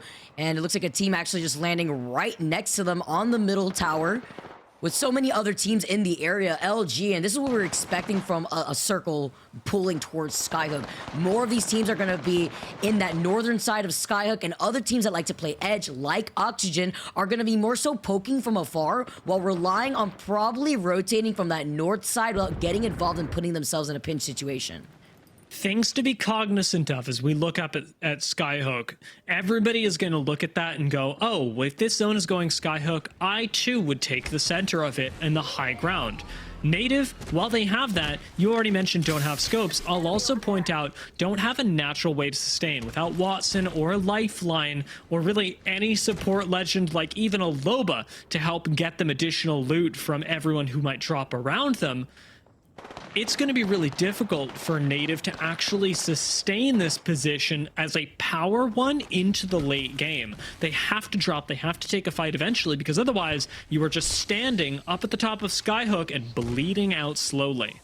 I love how you bring that up, because that also goes into play with how certain teams with their comps play out final circle positioning in early game and what they deny themselves, whether it be Evil Shield Charge, meds, ammo, how they want to take those fights. And even though you could try to get those placement points, right now we got 20 squads left. We don't really see that happening until we are down to the top 15, and they're going to be in a tough situation depending on how more of these teams rotate into Skyhook, with a lackluster spot to rotate in from when they have to drop from that high ground. Talking about rotates too, you can see Furia actually taking a look at a team that is going to be Legacy, who had made that southern map rotate over on the outskirts of Countdown. And isn't it funny that Fury are watching Legacy rotate by them when it's Legacy that should, by all metrics, actually be further behind Furia, who get the first rotate out of tree, who Legacy was mirroring this whole time. Fury have taken this lackadaisical path through the ring so far, and while they have a good spot in landslide, they've now been overtaken, meaning they can't move any further into the eastern, or rather western side of this ring. They can't go through Countdown safely, and instead have to either move through Grandma's house or, God forbid, the tunnel into Skyhook. If we do go through Grandma's house, there is an Evo Harvester there that they could take advantage of. Hey. And that's some of those rotates that a lot of these teams are going to be taking note of. Aside from the Evo Harvesters, it's also just something that we've seen before where a lot of teams like to wait around those Evo Harvesters and take a jump on a team that may not be expecting it. But for Fury here and the Evo Harvester ahead of them, they don't have to worry about that. The closest team to them is actually Meat Lovers across from the train tracks and DNO, who are flying onto Monument. But you can see a lot more of these teams talking about TSM, who are taking their time, Disguise playing more so by the edge, and actually finding this rotate through Lava Fish, or hopefully one of XSET's members does not get called out for being a solo south of Trials. Real quick. Very high stakes fight happening right now. 9 Lives versus Meat Lovers on the far side of the zone. We had specifically called out this matchup because 9 Lives, in order to justify getting half loot, getting the worst end of the Evo charge, have to outlast Meat Lovers. The fact that they're sitting on the same side of zone, or rather outside of the zone, is not a good look for 9 Lives, who have the disadvantage in a straight up 3v3. They should have prioritized getting a better position in ring, and they don't have one. And they took their time to make that rotate from the north side of the train tracks, where we already saw so many other teams hang out there. Disguised with the Wraith Portal to put them into cover. Designs got that Kraber in hand. And making that quick swap so that way he could give that Kraber over to Timmy, who's rocking one of the best Bloodhound skins. They see that there's a team right up next to them that is rocking that triple take. Right on the north side of Trials is Exit that we made note of before. So it looks like that member of Exit was able to get right back into safety on the high ground of Trials, while TSM now make their rotate deeper into this next circle. DNO, we saw them flying in over by Grandma's house, and they're about to take this fight with Meat Lovers. I know Meat Lovers can fight, but can they fight a Gibby, especially with an EMP out first and cracks coming in the way they are from Crust? It's going to be a 2 versus 2 until Tech joins, likely healing on the outside. Meat Lovers have an advantage, but a res is surely happening on the inside right now. Never mind, Senox full thirsted. Meat Lovers have the definitive advantage. 3 versus 2, now they just got to execute. But do they want to take this fight looking at a team from in front of them? I believe Moist now looking to get involved. They didn't get the invite in the mail, but don't worry. Better late than never to see what's happening here in the distance, because by that choke, 9 Lives is waiting there to see if they can third-party Meat Lovers if Moist gives them that opportunity. Inside of the building, Diamond Gladiators take this fight with Blue Evos. Louis, incredibly low, but taking the different angle as his teammate that's right there to get please provide some backup. And the Havocs are just blaring through these lobbies in the last 3 games, and they keep going. TSM get eliminated as they were fighting their way outside of the building. Nice clutch, but that, to me, was all Louis. What wonderful management on a caustic of your swings, your strafes, to take up so much time and deal as much damage as they did in it. Louis, solo, or nearly solo, saved the lives of Diamond Gladiators in that moment, and it'll be well worthwhile since they've got the position on the north end of zone. Meat Lovers, though, still in a tight spot. They expended a lot in order to take this fight against DNO, still haven't been able to finish it, and still have 2 separate teams looking at them. A1's almost gets fried. He does have to take a bit of a different angle in order to survive. Hikes is going to be the same. Skynades are coming in, and this is looking mighty third-partyable. Just crazy here, playing off a little head glitch here too. But crazy to say, TSM is that first team out of this lobby. Sends out the Nox grenade up to the heavens. Destroys that barrel. What a placement on that Nox gas. Are you kidding me? Well, look at Moist sitting pretty, waiting to see if they can get some of these kills. They get the knock as Dupe runs back inside. And And of course the bubble comes up just in time, and now it's shotgun meta, baby. MNK Kingdom with Crust dipping back inside. This could just be the timing for a third party. DNO disengaged shortly, but as we called it out, Moist see the knocks happen and come in to thirst some members of Meat Lovers who were left behind. Both teams still alive, but now Moist focusing on DNO. It's a matter of who will last longer, who will get not even more placements at this point, just more dignity. Man, Meat Lovers also get to escape with a rat. They send up the knocks. Yes, the Gibby is not safe, even with the PK in hand. Here comes Guild, the Prowler blaring through, and they take control over this building. DNO get eliminated with 17 squads left. Guess it was a good thing that 9 Lives had managed to rotate away before all the chaos happened over by Grandma's house. And Meat Lovers get to survive this, so they picked up at least the 1 KP they got earlier on Xenox, and are fine for now, maybe a little closer to placement points. It isn't great. I'm not going to lie to you and say that this is the perfect position for Meat Lovers, but it's a slightly better spot than they had otherwise. Unfortunately, compared to 9 Lives, which is what we're tracking them up against, it is very, very bad for Meat Lovers, who has a solo now, have to outlast an entire trio that had a rotation ahead of them into the zone. See what that rat is going to be able to do here as we tune into Furia, who have completely bunkered down inside of this floor with all the caustic barrels to block out the entrances. It's also the information with the amount of teams that are coexisting in each other's building.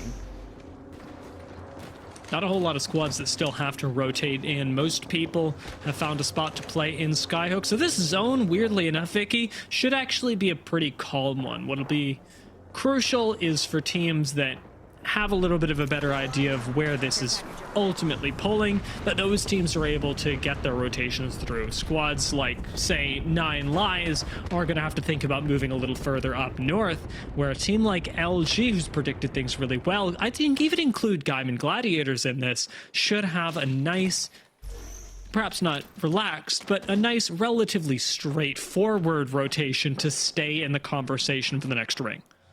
And to at least hold that sliver of cover that the building provides, looking at LG specifically, because we know that once that next circle closes in, all these other teams on the outskirts of Skyhook building see where that circle is pulling, it's going to be a bloodbath, because there's little to no cover other than the fence line right in front of Gaiman Gladiators, and we know that a lot of these teams in that middle building are going to be forced to drop down and then coexist, whether it be on the low ground or whether they funnel themselves out into the line of sight of LG.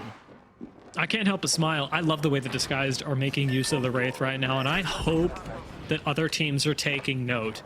Just the ability for Wraith, like we've already seen Designful save Timmy with a nice portal to get out of the line of sight of Xhead. We saw Disguised just now portal into this building, making it a safe rotation even with so many other squads in the area.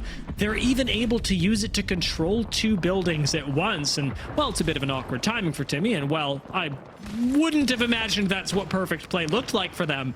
Portal, portal, portal, and the shorter cooldown on it has saved Disguise multiple times, put them in great positions, and will likely be a factor, a big one, in their next rotate.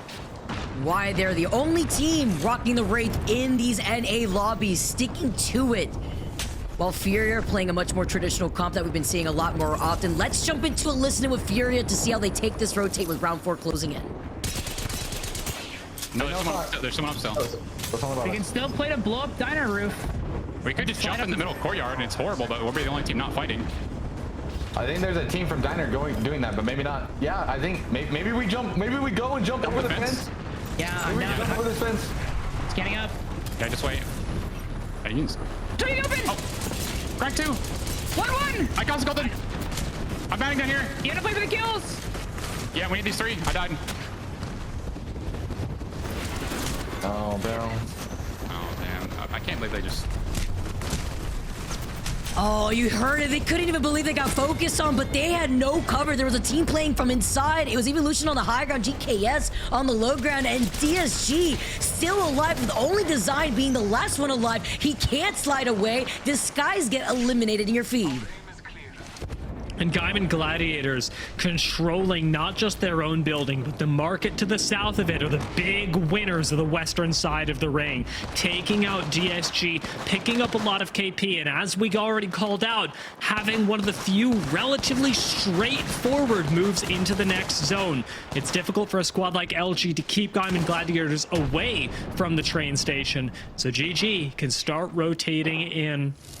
And honestly, not be too worried. Squad like GKS can't really say the same. These frags are destructive, and Chaotic has very little HP to work with. Shielding up slowly, LG have but to look at GKS the wrong way, and we'll be down to 8 squads.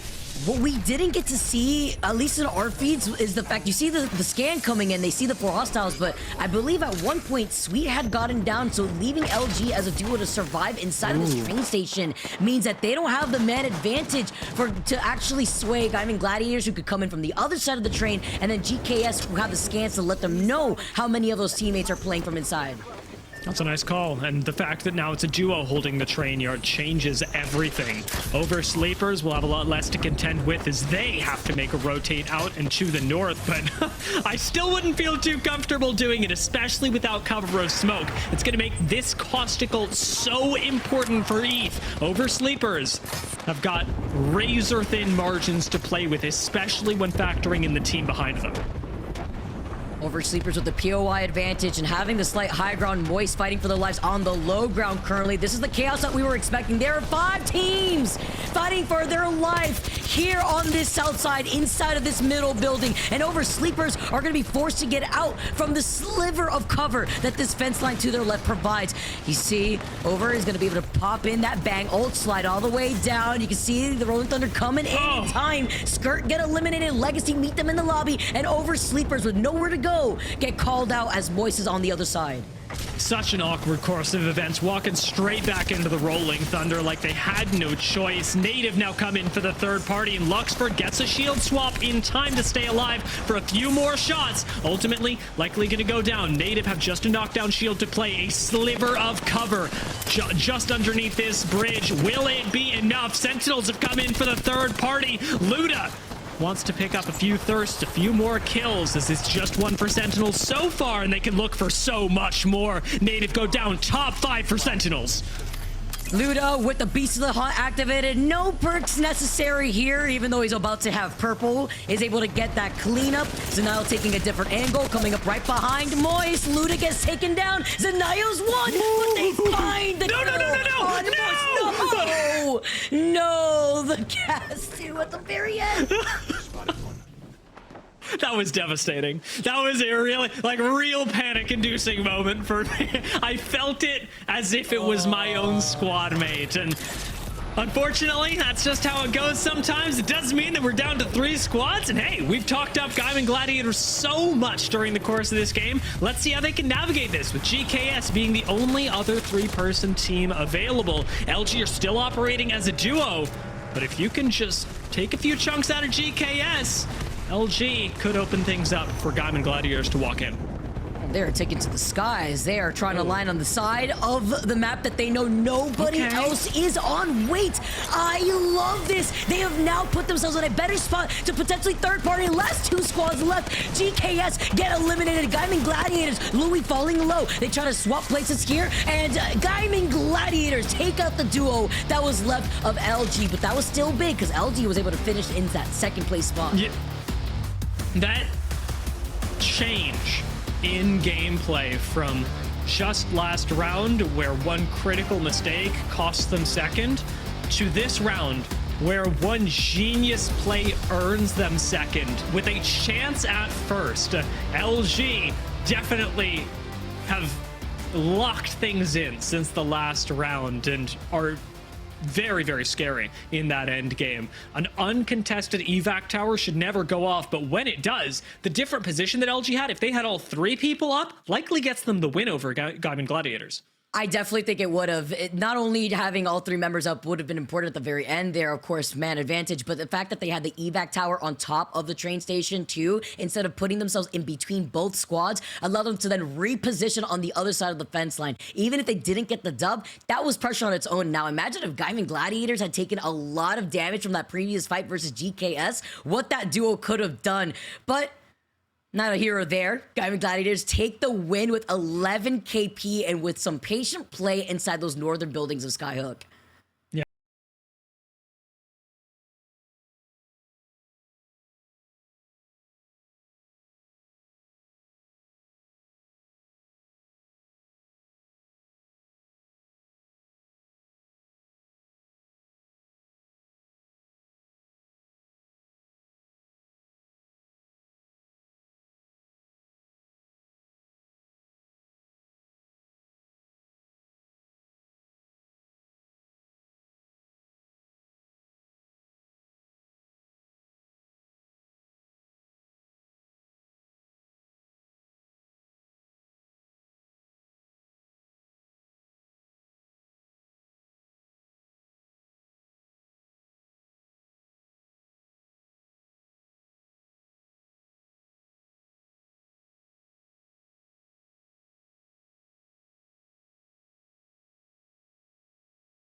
And I can certainly imagine that nerves are getting to everyone.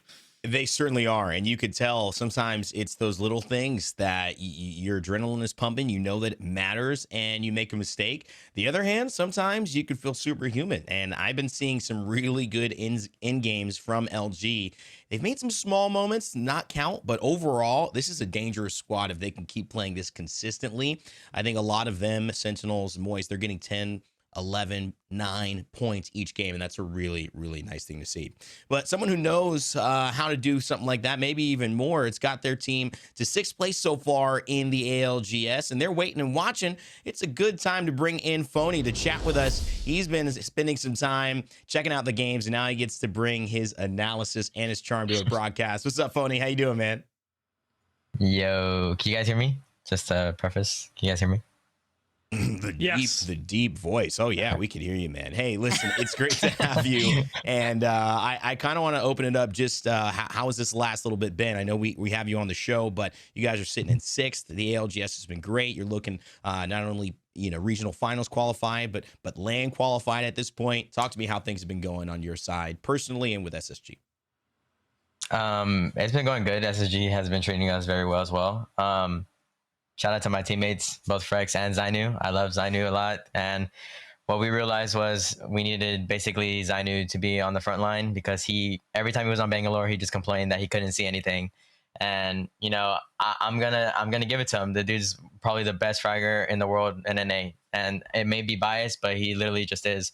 And I feel like he could do a lot more on Bloodhound than I ever could. So having on it just makes sense. And then as for Frex, we wanted to figure something out because he wasn't really comfortable playing with Bang, and I've never played Bang. So we only had a little bit of time. So swapping him to Valk was probably the best move, and swapping me to Caustic, since I've played Caustic before, was probably also the best move. And that's how we basically just came up with our comp. I like that. You guys adapted really quickly then to that season 20 changes, and being able to be cohesive of it as a team and staying consistent is everything. But talking about your results so far and the start of the Split 1 season into where you guys are now, you guys ramped up. I mean, were there any hurdles aside from the big season 20 patch that you guys had to really focus on to iron out what you had to do to get even better and to get even more comfortable playing with one another, even though you have history obviously playing with one of your teammates? Yeah. It was basically mostly just communication. I feel like we've always had that problem, but when Zainu joined up, he was really over communicating. He was calming literally everything. Our comms were just all over the place.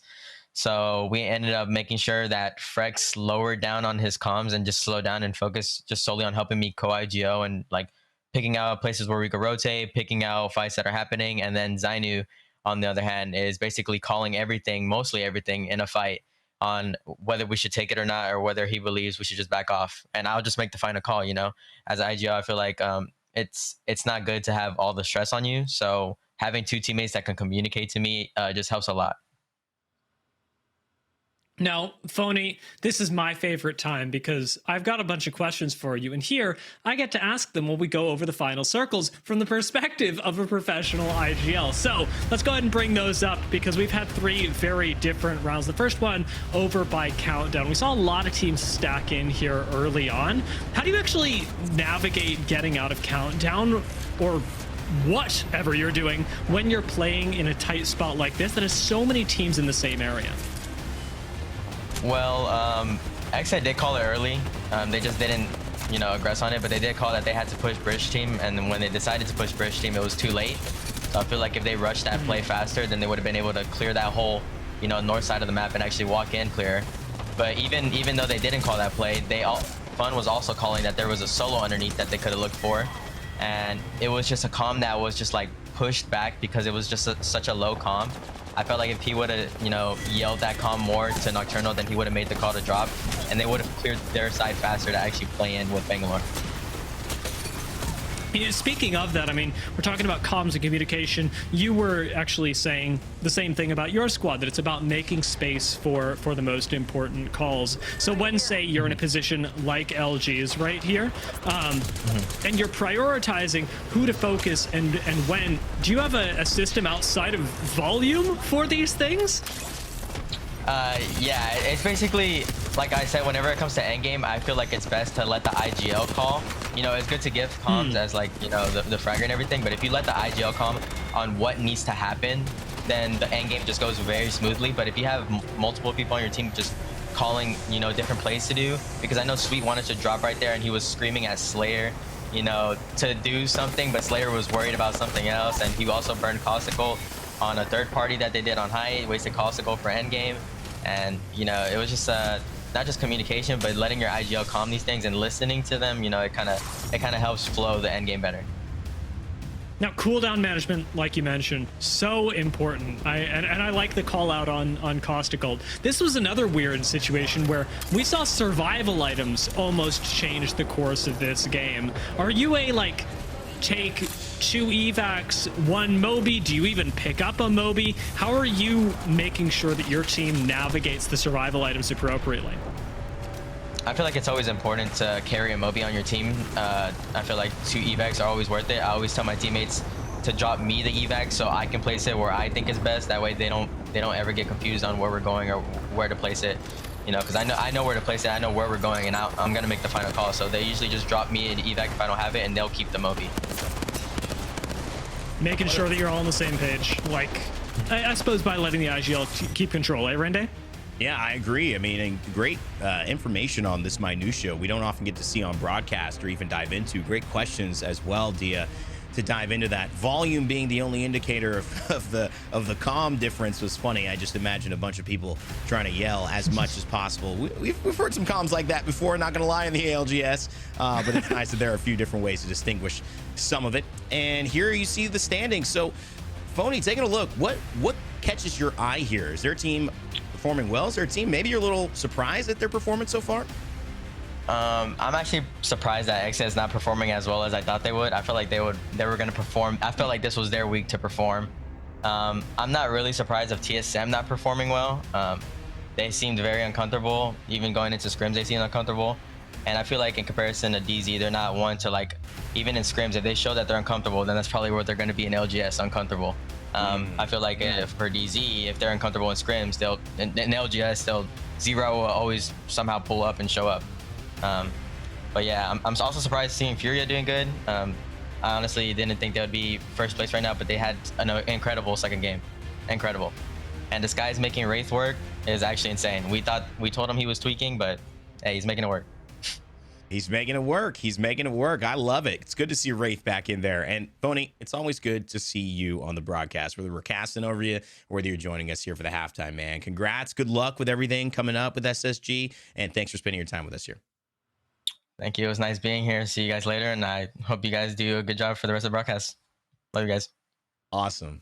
Thank you, man. All right, Phony. Always a pleasure to work with, huh, Vicky? Just a great guy. He's great. I always love talking to Phony. Even after a lot of these LAN events that go down, Phony's a very positive pillar in the Apex community. So being able to talk to him a little bit, especially his thoughts on teams like he's surprised to see do good, it's always enjoyable to see why. And his breakdowns were fantastic alongside with Udia. I'm surprised you guys keep leaving me alone with IGLs. At some point, they're going to start asking for help. I have too many questions. Well, you did a great job as well, and I really loved hearing what he had to say. We've got Twitch drops for you who are watching. Guess what? It's free. It's yours. All you got to do is do what you're doing. Watch. You will get this as long as you have. We have drops enabled on every single Play Apex stream right now, and watching this one means that you will get a free hollow spray. Kind of fuse style. Look at this, fellas. I like it. This was one of my favorite ones. I like the reigning champ one coming up in April, but whatever one you like, whatever one you are interested in, as long as you're watching these hollow sprays for over an hour, these hollow sprays will be yours. So stay tuned, hang out. We got plenty more broadcasts where you can earn yours, and keep stopping by. More Apex Legends action is coming at you.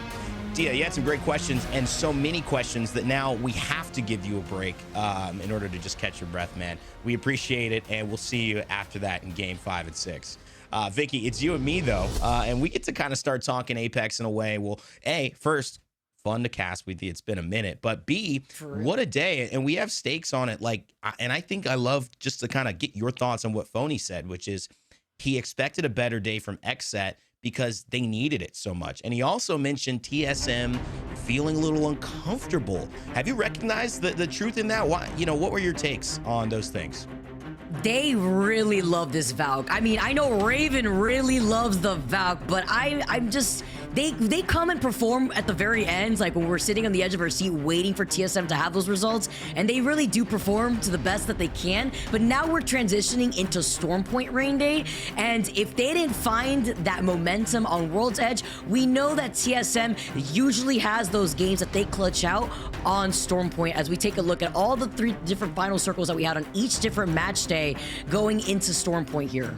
I love this one, and it kind of makes you see how clear of a pattern each day can be. And although each day is different, you look at day 3 where we had 2 Echo HQ endings, and on EMEA we had 2 Echo HQ endings that day as well. It kind of set the theme for what that was going to be about, and it really helped to maybe push a few of these results forward for teams who were thriving in that type of scenario. I remember Fury actually took a game off of what we thought would be XSET's win in that match day. But of course, here on Stormpoint, you could see these drop spots. Who do you like, and who do you have your eye on here in terms of drop spots, Vicky? What I was thinking about was, remember in the early 50-50s of Split 1 for year 4 with Legacy and Moist, where Moist came out on top every time, even though Legacy would get really close. Eventually, they strayed away and they went to Devastated Coast, which has okay loot. It's not terrible, but when it comes to the rotation points, you have to think about how you're going to be trailing behind Meat Lovers. Legacy being a team that we had to watch to see what they're able to do to maintain themselves within the top 10, top 15. And as we get started, they're going to be neighboring a team like Moist that is just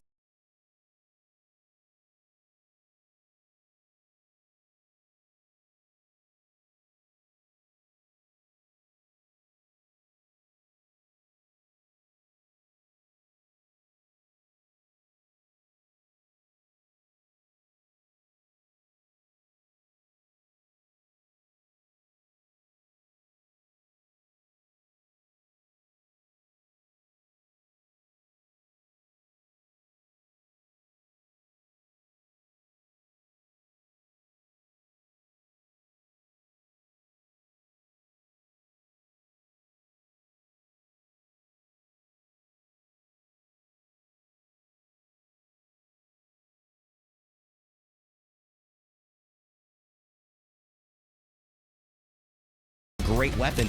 Here, though, the parity is different. It's more even across the board. You know what you're getting, because you're not going to get a purple off drop. It's just not going to happen. You're barely maybe going to have blues, but it's going to be a white-blue fight. And I think that also can, in a way, dissuade people from wanting to take those 50-50s. It's even riskier, but it at least lets you know, hey, we know what we're going to be dealing with on their side and, of course, on ours.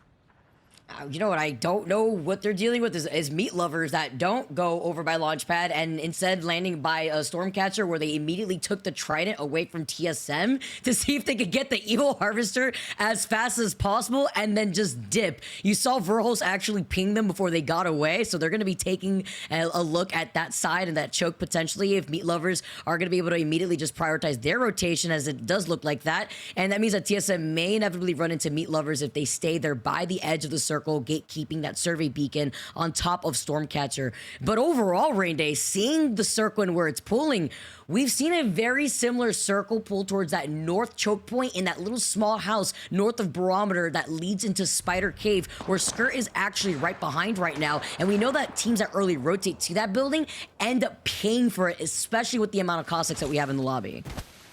That is a good point as well. Notably today, kind of paying attention to some of the drop spots, we've had no real repeats, no full repeats, I believe, from anything that we've seen over the course of our match days. In fact, today, even in World's Edge, that skyhook zone, that true skyhook zone, first time we'd seen it over 7 days of play.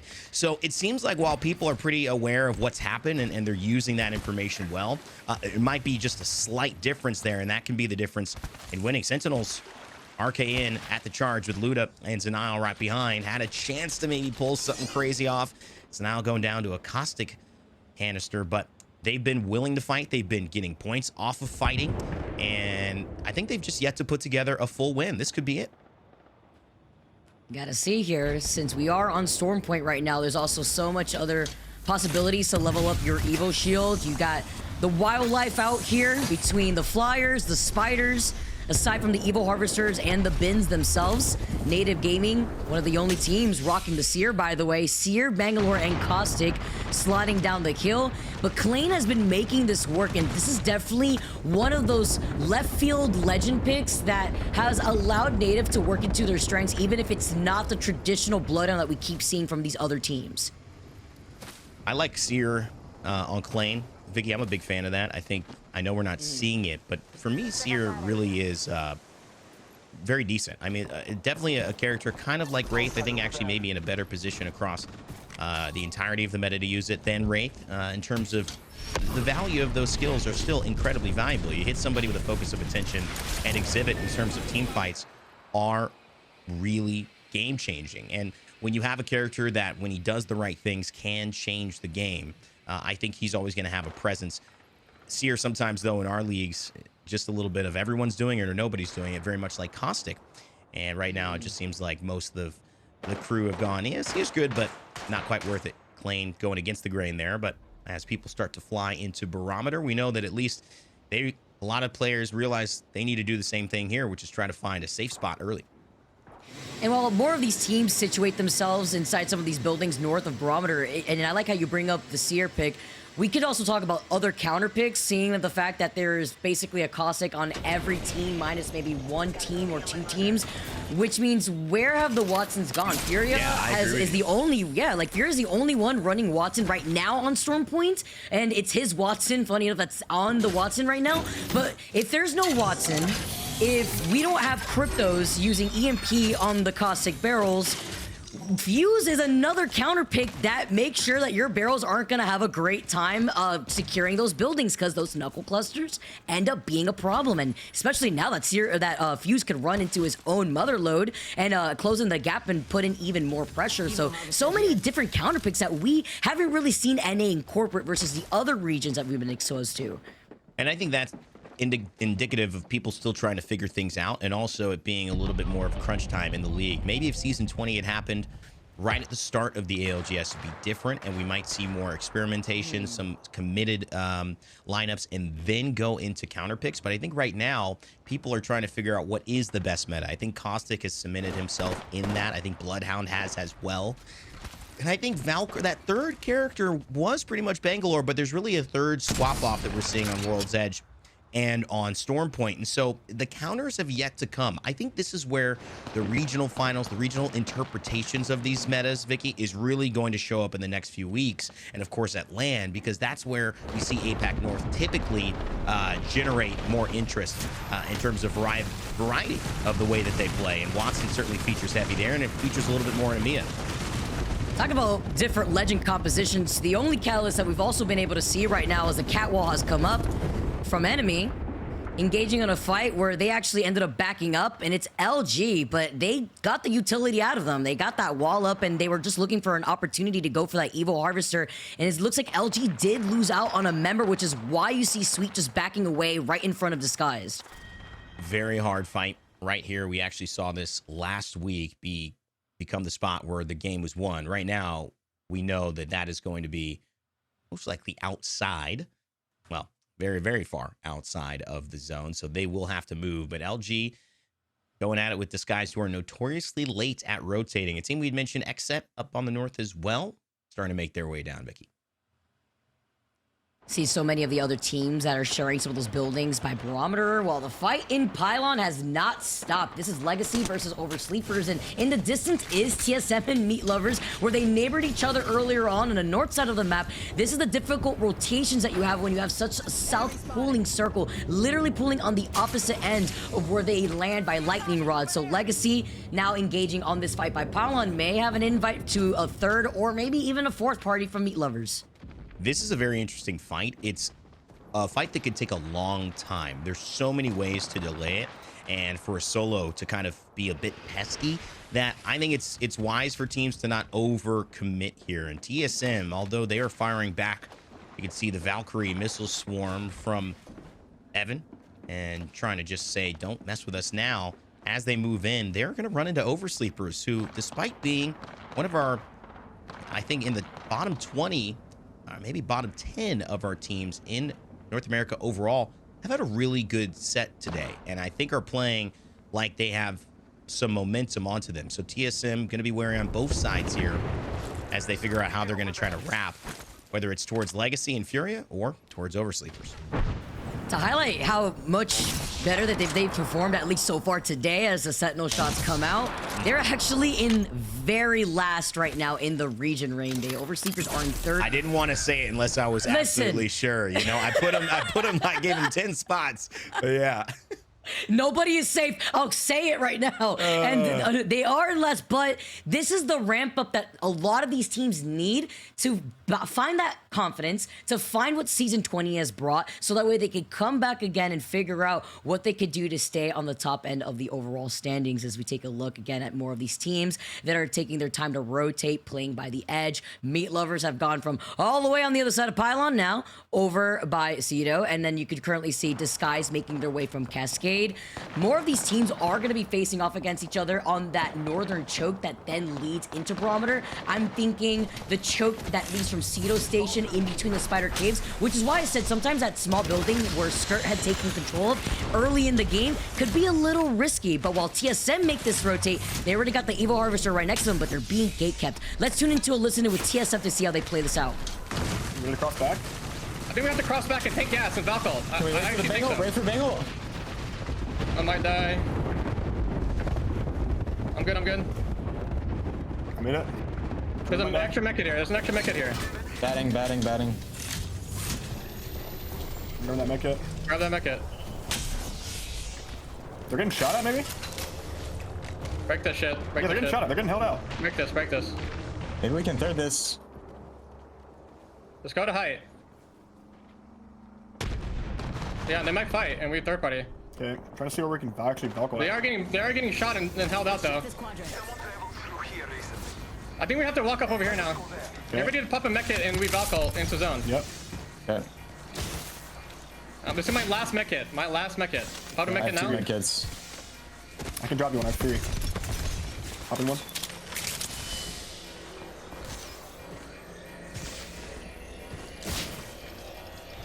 Dropping you a mech kit now.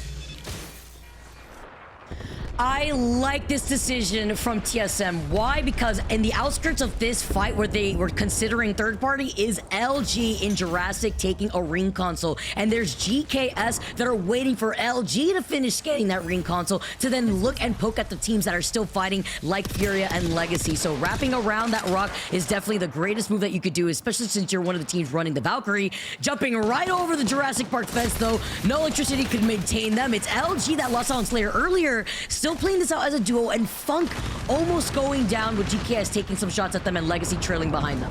Amazing, amazing stuff there just to even stay alive. Obviously, they've been down to 2 players for the last couple of times we've seen them after round 3 has closed, LG, but they continue to fight on. Vicky, I think that decision TSM made could be a game-winning decision. It doesn't, there's still a lot to do. They're in zone with Moist Esports now on the backside with no team behind them. But the fact that they would have had to get through LG, Furia, Legacy, and then drop in gaming with Disguise probably rotating after that the exact same pathing, by just Valk ulting and running through zone, they avoid all of those teams and now sitting pretty and leave the chaos out there. That's the type of decision that a good IGL, an experienced team like TSM make, and that's why they're always, even though they only have 4 points after 3 games, always going to be a threat. And that's why you also hear them trying to bounce ideas off of each other too, just managing to say, do we third party this or do we just rotate and prioritize our positioning? And this is what you're avoiding here too, because even if they did manage to get through Jurassic Park and get through that choke, it's a lot of open space, and Sentinels is holding the jungle side by that bridge. And a lot of the fighting here by north of Barometer, what these teams don't know is where the circle is pulling. Skirt thought it could have pulled towards that northern building, that tiny building by Spider Cave. It is not. It is pulling right on top of Oxygen. More of these teams are making the rotate as a circle closing in behind them, and Disguise is looking to clean up GKS. And again, close to the barometer circle we saw, just a little bit north of it is where it seems like it will pull. Right now, though, the action with the Havoc, Timmy realizes, even with the turbocharger, he's got to make sure he tries to pre-fire that if someone's coming around, but the evac tower is his saving grace. It's going to be about movement. Disguised, they rotate late. We already know that, but 2 evac towers, they wave at each other up in the air. Stay naughty and designful. Looks like those coordinated flybys that we see. And one of the things that I love about DSG here is they take an edge and they don't try to fight for more. It's not about Godspot. It's just get in, let's stabilize, and let's see what we can get.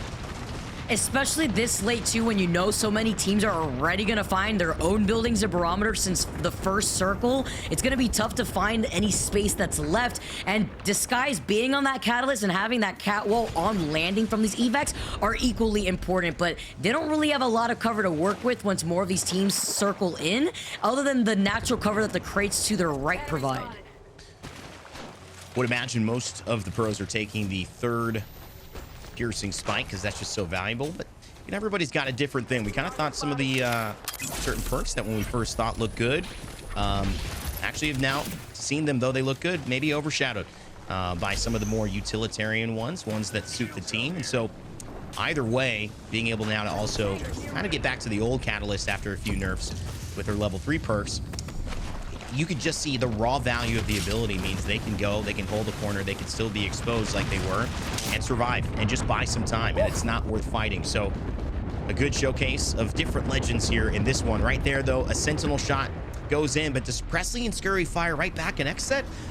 A little bit in trouble. They've got a long way to go with 17 seconds left and 3 teams staring at them, including Oversleepers. I'm hearing a res happen, evac towers coming out of everywhere, Evolution flying in without Eureka popping the beast of them beforehand, so they just save and get the scan instead. A lot happening with this circle closing in. Also saw that Sentinel shot with the gold sight. Lots of snipers with this new meta, especially talking about the different weapons that have come into play for the meta between the Havoc, the Digis now not being able to be on SMGs, Oversleepers taking this fight, I believe, against Disguise, and they still have that slight high ground here. And while Oversleepers are out in the open, talking about lack of cover, it's only up to Charmander here to clutch this out. Unfortunate there for Oversleepers. X set, they do more damage than they take, which is huge for them. 10 points after 4, sitting in 13th place after 3, excuse me, in the 4th. Can they put together a win? Nocturnal certainly going to want that.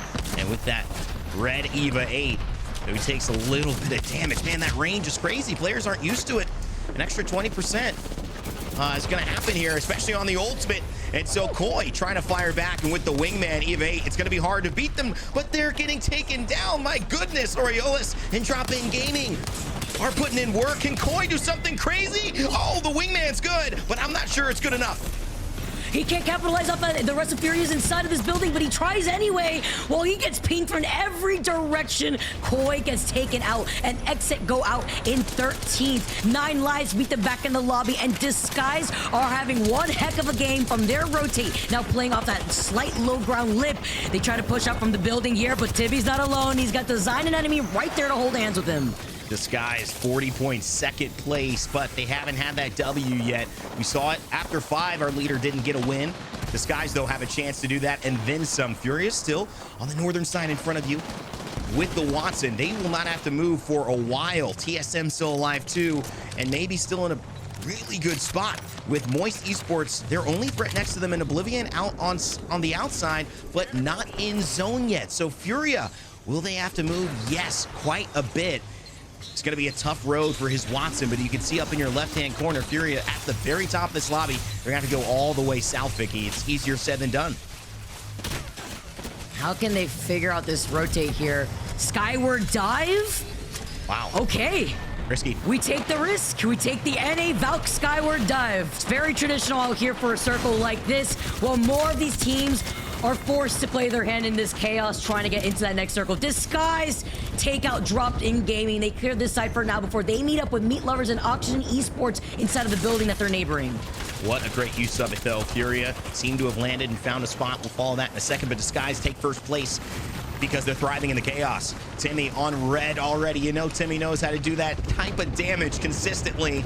The man drops 10K games like they're candy. And still finding a way here to find 10 kills. A part of his assist and kill total 9. He's one off. Timmy, hit firing. I'm not sure even he could do this. Somehow he stays alive long enough, and it's just Designful who's left. It's the fact that it wasn't even the team that he was fighting against was the one that took him down. It was somebody who griefed him over to the side. Moist have the high ground there. They're looking at all this action, and even through the smoke, they're taking those shots with the 30-30 as they try to close in that gap. But I don't expect Moist to give up that high ground that they're holding, because I believe TSM, TSM is playing right underneath them. We never had a chance to see this until now, but these are great spots. Great spots for Moist. Not a great spot for TSM, but in terms of getting the job done, they're in final zone. They have a skyward dive, assuming that that is ready, and so it's just a matter of timing when they want to do that. But they're safe, at least for now. Waltzy realizes where they are, though, and so they might have some grenades. Maybe just going to be wary of it and try to watch angles and make sure no funny business happens. TSM could creep up to the right side if they wanted to, and I believe there's still a slight high ground opening if they really want to take that skyward dive. I'm not expecting that. Bangle. But the Bangle could provide that pressure, Rain Day, up on this high ground here, and it's going to provide pressure onto Fury, who are neighboring that side, who are getting sent on by another team. That TSM having a chance to go up, they do. Skyward dive in the air is Hal, Verholz, and Reps. Where they will land, no one knows quite yet, but we know Furia is on the ground. Second place, going back and forth, ping-ponging between them and Disguise. But Furia loses 1, and they lose 2, and they lose 3. Keon is out, and Furia is out as well with 5 squads left. And that was with TSM landing right on top of that fight. What? The green light, while keeping their backs cleared out from Moist that could shoot at them. They have to hug the wall. Look at this, TSM, there's a Cossack ultimate, and that is just going to take away all of the area they wanted to play. Moist still, I think, in the best position here because they've been on height and they've got cover and no one can push them at all. TSM, I think, trying to go get KP, realizing it might be too much of an uphill battle to really contest against Moist, but it's Meat Lovers, TSM, and Moist in our final 3 as Gildersons looks to move down. You don't need a Digi. You don't need a Turbo. You got the Havoc here. And you're clearing up this space. He doesn't even have the knock stain. Waltzy doesn't even have the Beast of the Hunt. They're just frying everybody with these energy weapons. And from Pride, Rock slides down Moist to take game number 4 on Stormpoint. Well, when it comes to getting the job done with a god spot like that, you knew Moist wouldn't have an issue. They threaten the rest of the lobby, and they pay dues on that threat. And I think one of the things that Moist does so well is they don't overcomplicate a situation like that. They could have messed with TSM down below. They could have tried to get a little bit more aggressive, but they just sit with a Caustic and they know this is our game to lose, guys. Let's just make it happen. And they walk forward with Havocs and finish it. Felt like Verhulst flew his Valkyrie in there without even shooting, seeming like maybe I don't really think this fight's going to go too well, even if I try. It's the fact that they also, talking about Moist, they didn't have their ultimates online for that final circle, and they're part of that slow rotating side. So while all the chaos was happening in front of them, no one was going to look at Moist sliding down. The teams that were playing out in that open field with little no cover, they were playing for second, third place. So that was the risk that they were willing to take mathematically to see if they could get the KP that they need, so that way it could make up for the lack of placement point if they don't take second or first.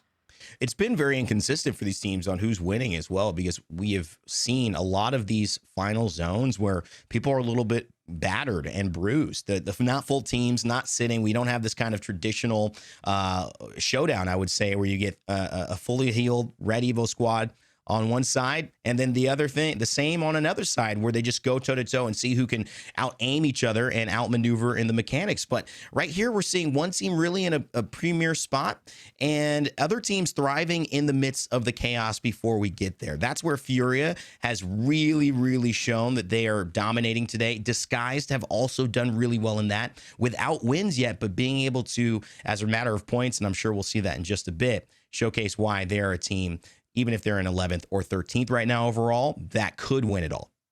And talking about Disguise, this is a team that looked a bit lost on the release of Season 20, going into Pro League for that first weekend last week, and have absolutely been ramping up. Talk about one heck of a game for Disguise. They rotated from North Pad. They got a good amount of KP fighting for their lives from the north side of where that circle was pulling to. And we even saw them land, find a spot, and still clear out that north side of the map that teams like Furia were struggling to figure out where to go without a Valkyrie skyward dive. Yeah, and that's starting to show why I think maybe on World's Edge, smaller map, you can't get caught out in the same way you can in Stormpoint. Why Valkyrie was so mandatory in the meta. Why, if this becomes more seen and more used and more visible, she might return even more for players as a mandatory pick now. I'm not saying she's fully back, but I do think that, I mean, there's a lot of characters that many teams would have just been dead had they not had a Skyward Dive, had they not had a Valkyrie. Furia, TSM, just part of it. Just two of those teams that have had big changes here. But Moist with the win.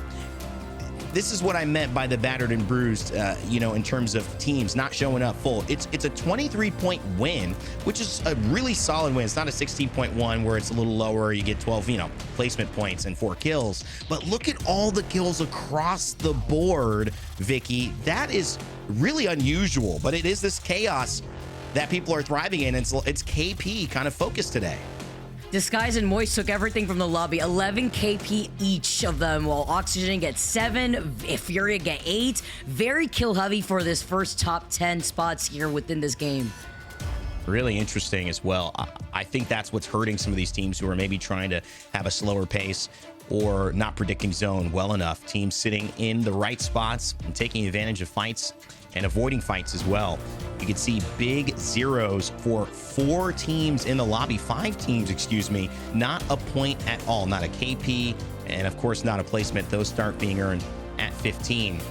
But really unusual to see 7 teams out of 20 not have a single kill. So really unusual, Vicky, but also it kind of sets up the tone for today, which is a few teams are dominating and running at squads, and it's going to be hard to beat them right now in any traditional sense. If you don't join that, join them.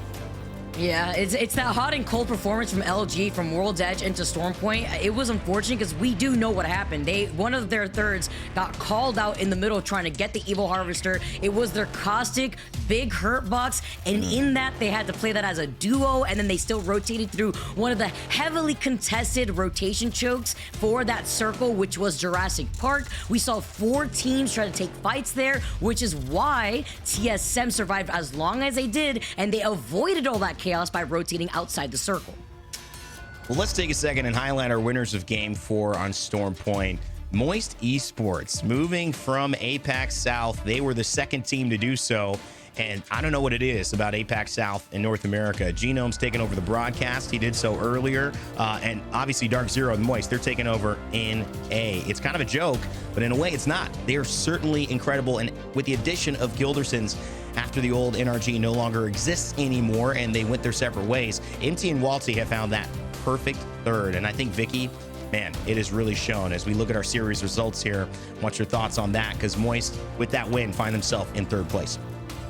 Third, but Furia still stay on top. Maybe not too much of a point difference between them and Disguise, who need to have this pop-off day, and they are performing to those expectations. Again, 11-kill game alongside Moist, and even though they don't take the dub whatsoever from World's Edge to Stormpoint, they still put themselves in the top 3 with 45 points, but really close even between our top 6 teams here, top 7. It is a very shocking day from TSM so far, and even though they had a much better game number 4, it's still very, very low with only 2 games left. It's looking like winning is going to be a very tough task. But when you look at Disguised and what they're doing, I know Fury is doing amazing. They're putting it all together. It's a point difference. Disguised have as many kills as the 4th place team have total points. 31 kills, 31 total points for Oxygen. That is record-setting pace right there, Vicky. If they keep that up, I mean, they absolutely may just be setting some North American ALGS records. It's just a matter of time before they get dubbed, right? You know, it's not just the KP, that placement. I mean, this is a battle royale at the end of the day, but Disguise, they always come out to perform, and I'm really enjoying how they've been able to keep themselves together with a composition that you're not seeing anywhere else in North America. Well, Furia, Disguised, and Moist, your top 3 after 4, game 5 and 6, coming right up.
Welcome back, everyone. The action continues here on Stormpoint. What an amazing win from Moist, taking the dub, 11 KP in their pocket.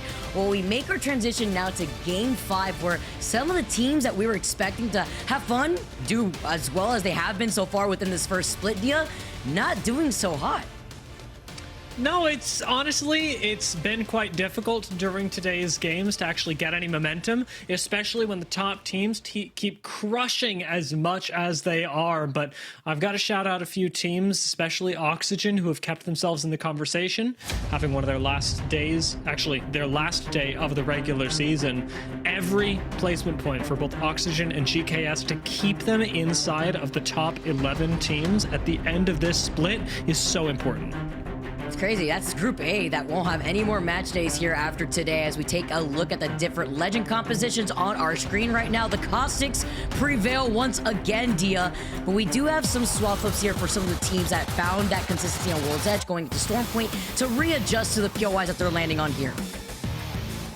And at this point, it is a very different map, and we've acknowledged that in many ways, than World's Edge, and one that, like you say, with the drops, can be a lot more, not just punishing in some ways, especially when you've got to go up north, but playstyle defining. Because Stormpoint is such a big map, it isn't like, say, when you're on World's Edge and you play Sky West and you go, all right, well, it's over at Monument, I can still play Zone. In this case, if you're at Echo HQ and Zone's pulling Cascade Falls, I'm sorry, you're an Edge team now. Very, very difficult to actually play Zone effectively with rotates like this. It means that you've always got to be adaptable. You've got to be ready for anything. And granted, from last game, I think I got the sense that a lot of teams were certainly warmed up to it. Especially with those quick rotates that we saw and the rotation options that we also heard from TSM's listen in, and we get to take a look at where the circle is pulling in.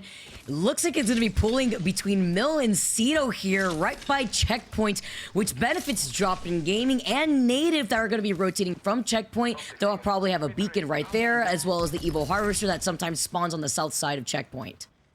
You know, Evo Harvesters are so fun because not only are they an interesting way of getting you progressively more powerful throughout the game, but they've also introduced an idea of dynamic but optimal rotations. When you have an Evo Harvester that spawns, say, if you're Furia over at Wall, and you've got an Evo Harvester both to the north and south of you, yeah, you've got a lot of options. But if you're disguised and the only Evo Harvester is over by Wall, well, you're going over to Wall now. You're either sending one person or you're traveling as a team. And it's introducing the idea that you either need to take space and cover a lot of ground really early on, or have your rotates dictated by where the rest of the map is placing Evo Harvesters, and then adapt to these constantly moving variables. Yeah, because then that becomes the adaptable pathing that your squad wants to take based off of those objectives of Lone that Season 20 has brought in. And it's great here, too. We actually saw LG suffer for it in the last game. That's why they were the second team to go out in the lobby. They were on the way to getting an Evo Harvester on the outskirts of Wall. There's no Evo Harvester on the south side. Oh, actually, there is an Evo Harvester on the south side of Wall, so they can at least get that one in the middle of their rotate, but they're ahead of Disguise, who had tried to cut them off before. Those are the plays that I really look forward to, is the ratting on Evo Harvesters. I know that somebody is going to do it in some perfectly clip-worthy way. We've had a few teams try, but it has yet to be just the absolute perfection that I'm imagining in my mind. Now, as you mentioned, LG's rotate, because they've got ring data, it'll be a pretty safe one. They'll be one of the first squads that get into Checkpoint through a relatively infrequently used rotate. SKRT, however, bit of a different story. Do not have the easy move up. Don't even have high ground as they attempt to contest the height of Cito. And instead will have to back away using an unorthodox composition in order to do so. That, my friend, is a lot of rotate. Huh. The Pathfinder makes his presence known once again in Pro League. And that is with Depressly making his way onto this roster here, with Our Lily taking a step down. With Sentinels trying to take shots at them. It's going to be an elongated fight with more of these teams taking their time to rotate into that next circle too. Talking about the teams fighting over by this north side of Xset, finding himself in a fight here, but at least with Fun being on this Cossack, they're going to be able to secure the inside of this building. It's Evolution that are outside here with the smoke covering their backs. They maybe want to get this wingman. You don't want to just leave that there.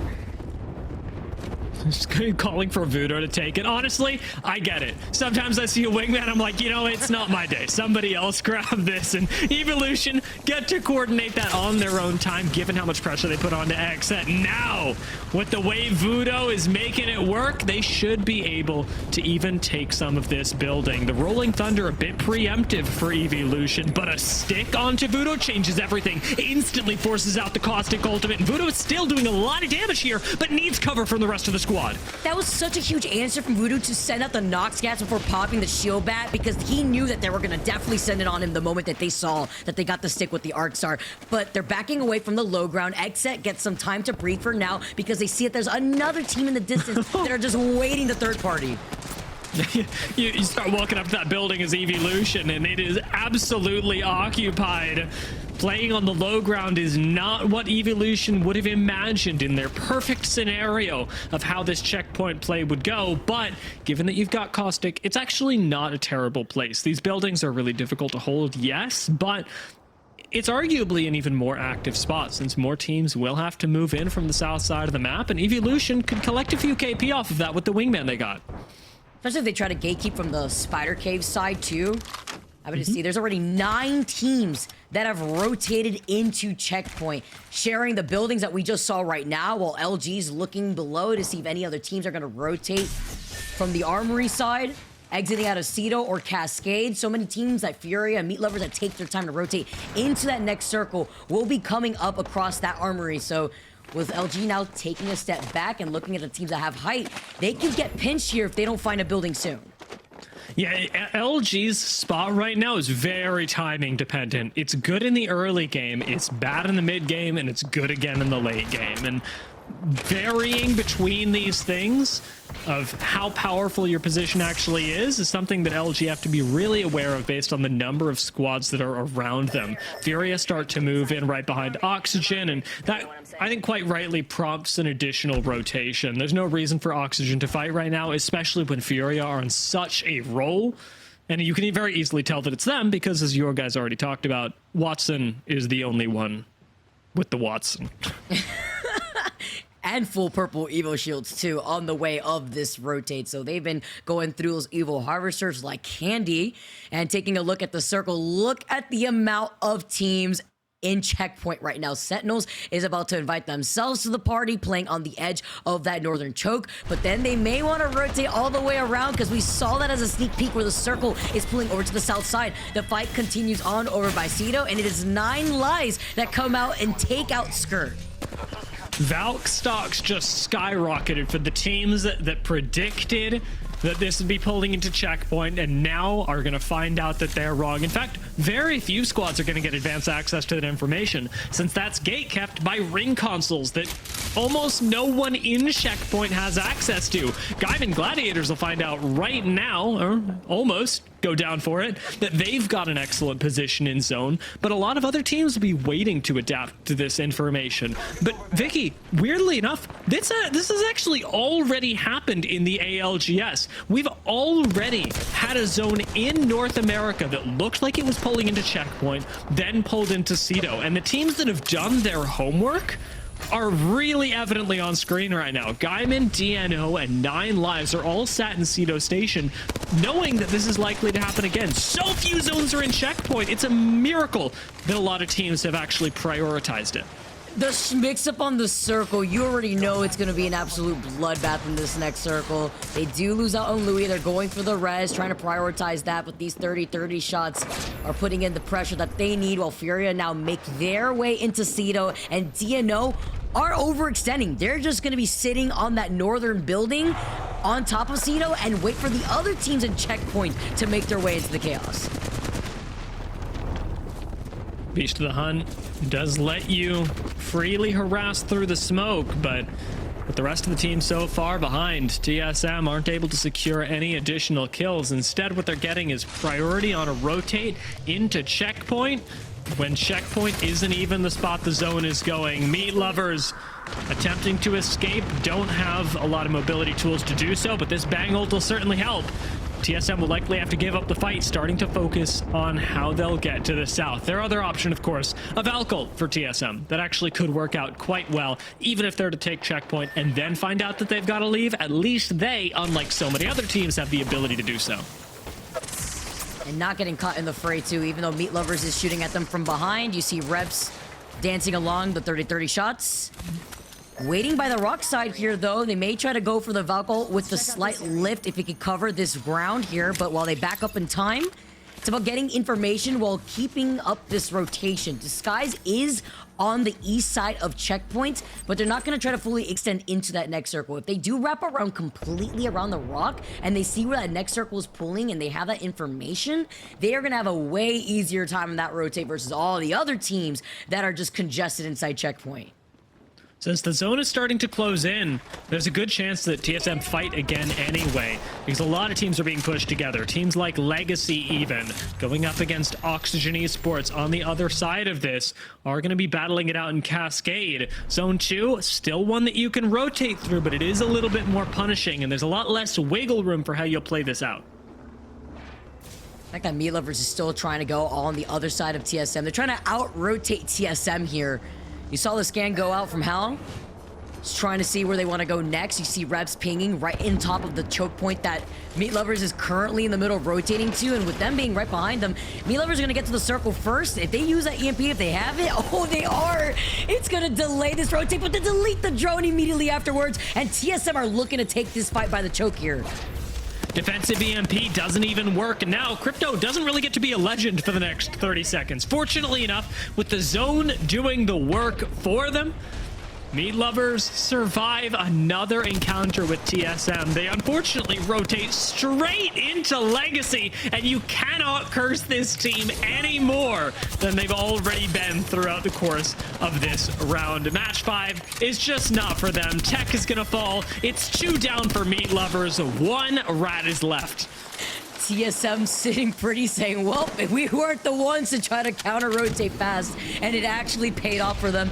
Yanya was looking to see if there's anybody else in front of them. He got caught by the rock just ever so slightly, but it's fine. After the evac, they are going to be able to get deeper into where that next circle is going. Legacy being one of the teams to benefit off of their slow rotate. And now, right next to Oxygen. Remember, Legacy pushed Oxygen into this position, then went up north, and now are back to harass Oxygen again. It is so clear that Oxygen do not want to fight Legacy, but Legacy just keep showing up at their door, whether it's intentional or just a honestly passive act of mirroring, which it very well could be. Legacy are finding themselves in a spot where they're bleeding out a team that continually is trying to run from them. This should turn into a couple KP for Legacy in the next few minutes, but with Disguised flying in right above them, maybe a wrench gets thrown into those plans, as many will be disrupted over the course of the next minute. Everyone's starting to rotate right now. Oh man, this guy's had taken an evac tower to get out of checkpoint 2. This we're going to see all the squads dwindle down. Legacy losing out on Nizu earlier on. 19 squads still left here. As Jaguares tries to take the side of the building, he gets pinged by another team exiting out of the bunker doors behind him. They clean up the KP that they need to go in for the evil shield swap. Slow down slightly by the Bangalore ult, but thankfully, at least with some smoke that he could use in the next 15 seconds, it could get into cover underneath these buildings. Next 2 seconds could be deadly for Jaguars, though, and yes, they are. TSM rotate in behind them, and that's going to be the end of Legacy. 1 member left, 1 lone member of Legacy, and caught between so many teams. They're out, so are Sentinels, and the Ring is going to claim many more lives before this finishes. There's still not enough squads inside the next zone, and so little space and checkpoint left for anyone to play.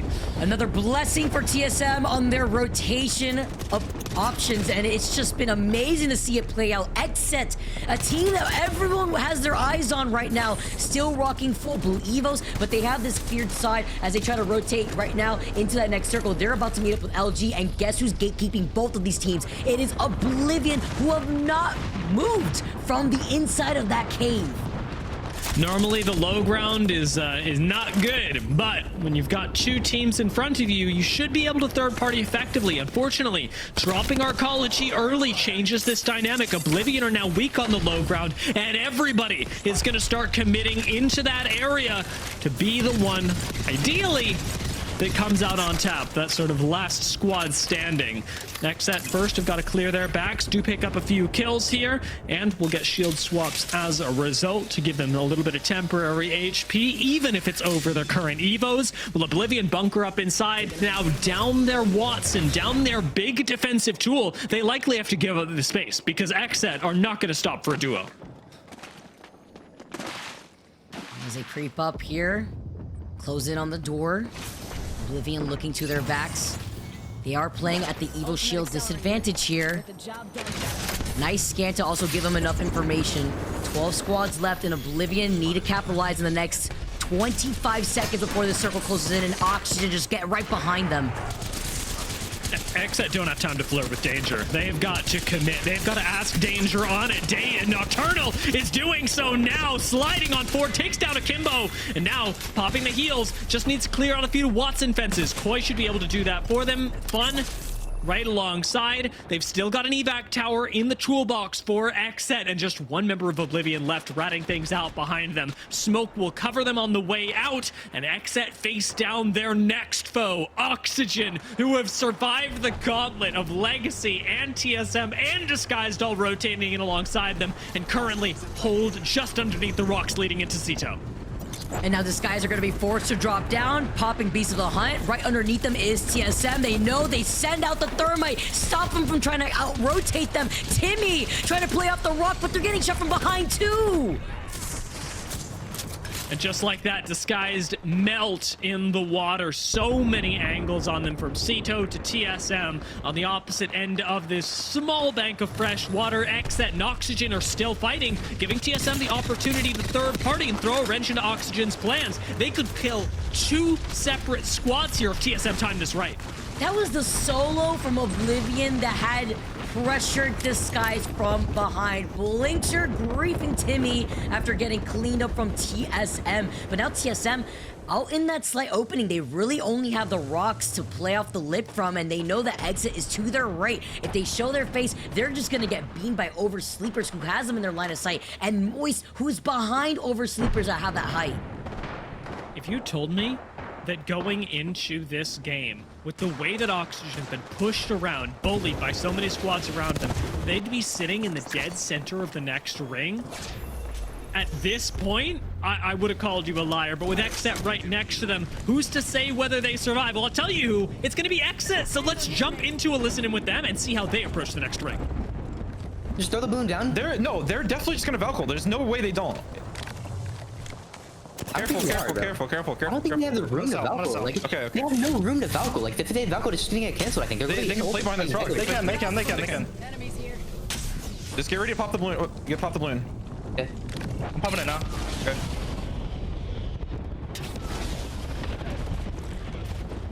They're faking. They're shooting it. We should take. Oh. They broke it. They broke it. Okay. They broke it. We need to fight right. I'm gonna bingo left and we fight right. Yeah. Okay. Baiting. 40 fucking one. They're close. I'm bombing out. There's an armor swap on the right. Classical thing. Yep. No takes. I'm with you. Can you tell me where they are, Corey? I don't know where they're. I'm standing. They backed up. Kill. Okay. Wait, we can play corner. Yeah, we're doing. Left side. Yep. They pop out. They're gonna swing. Play to me. We walk back in. Walk back in. On me. Batting. At the pop cells. I need to pop a bat. Oh my god, I'm one shot. I need He's still in scan. blood. Okay, I'm standing. On our left as well. They're on our left as well. I'm dead. Fire shooting. Hold shield. Walk forward. Fuck you, right? Xset are on the ropes, but they're still surviving with this smoke. Oxygen and TSM both pressuring, but which one will commit? Will anyone? TSM are slowly bleeding out Xset behind these rocks, and somehow, miraculously, TSM have cover. Xset has nowhere to go. They really only have the smoke for some natural cover, and they are praying to hide behind this mobile respawn. Look at what Noct has to work with. He pops the bat, but he's stuck in between Oxygen. It was just a matter of time before both of these teams were able to collapse on them, and now Oxygen are coexisting alongside TSM by the rock. Now, TSM and Oxygen should not be able to live with each other. This is sort of a one cannot live while the other still survives situation. And TSM know that as well as anyone. Looking at Oxygen right now, they've already got a knock in the kill feed and should know that it's the squad just ahead of them. Verholst takes to the height, cannot overswing this, however. So many squads are looking at this. Everything for TSM hinges on this rock, this little bit of cover between them and Oxygen.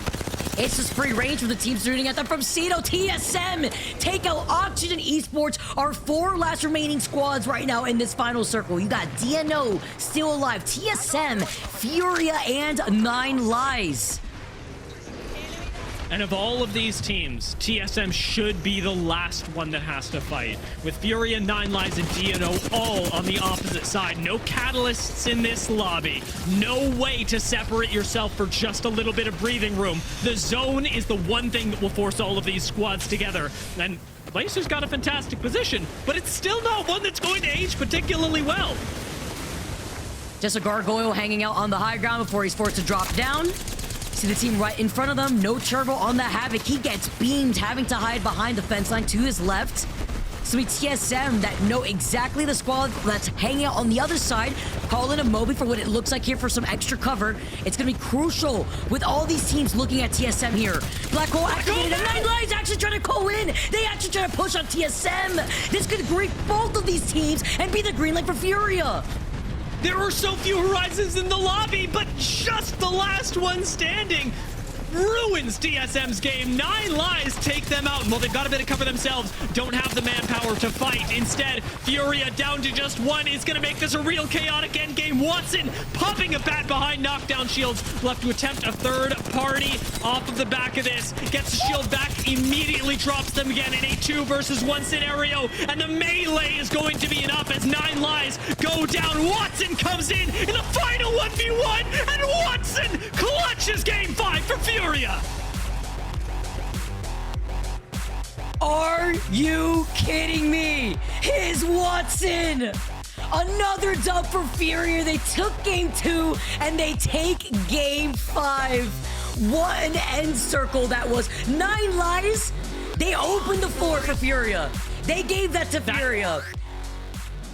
That is just a situation. I mean, 9 Lives played really well to take out another team, turn it into a good spot for them. But at the end, with how chaotic that got, that is a moment where at the end of that match, the second and third place teams can just put down their controllers, their mice and keyboard, whatever it is, and say, you know what, Watson was just better. That's just what happened in that end game scenario, because it came down to a series of 1v1 clutches. And Watson had it in him, but man, was that an exciting end game to watch. And with so much attention on the north side of the zone, I'm really amazed that there was even a Horizon left in the lobby to do that to TSM. It's the one legend that could have actually changed the fight, and it did.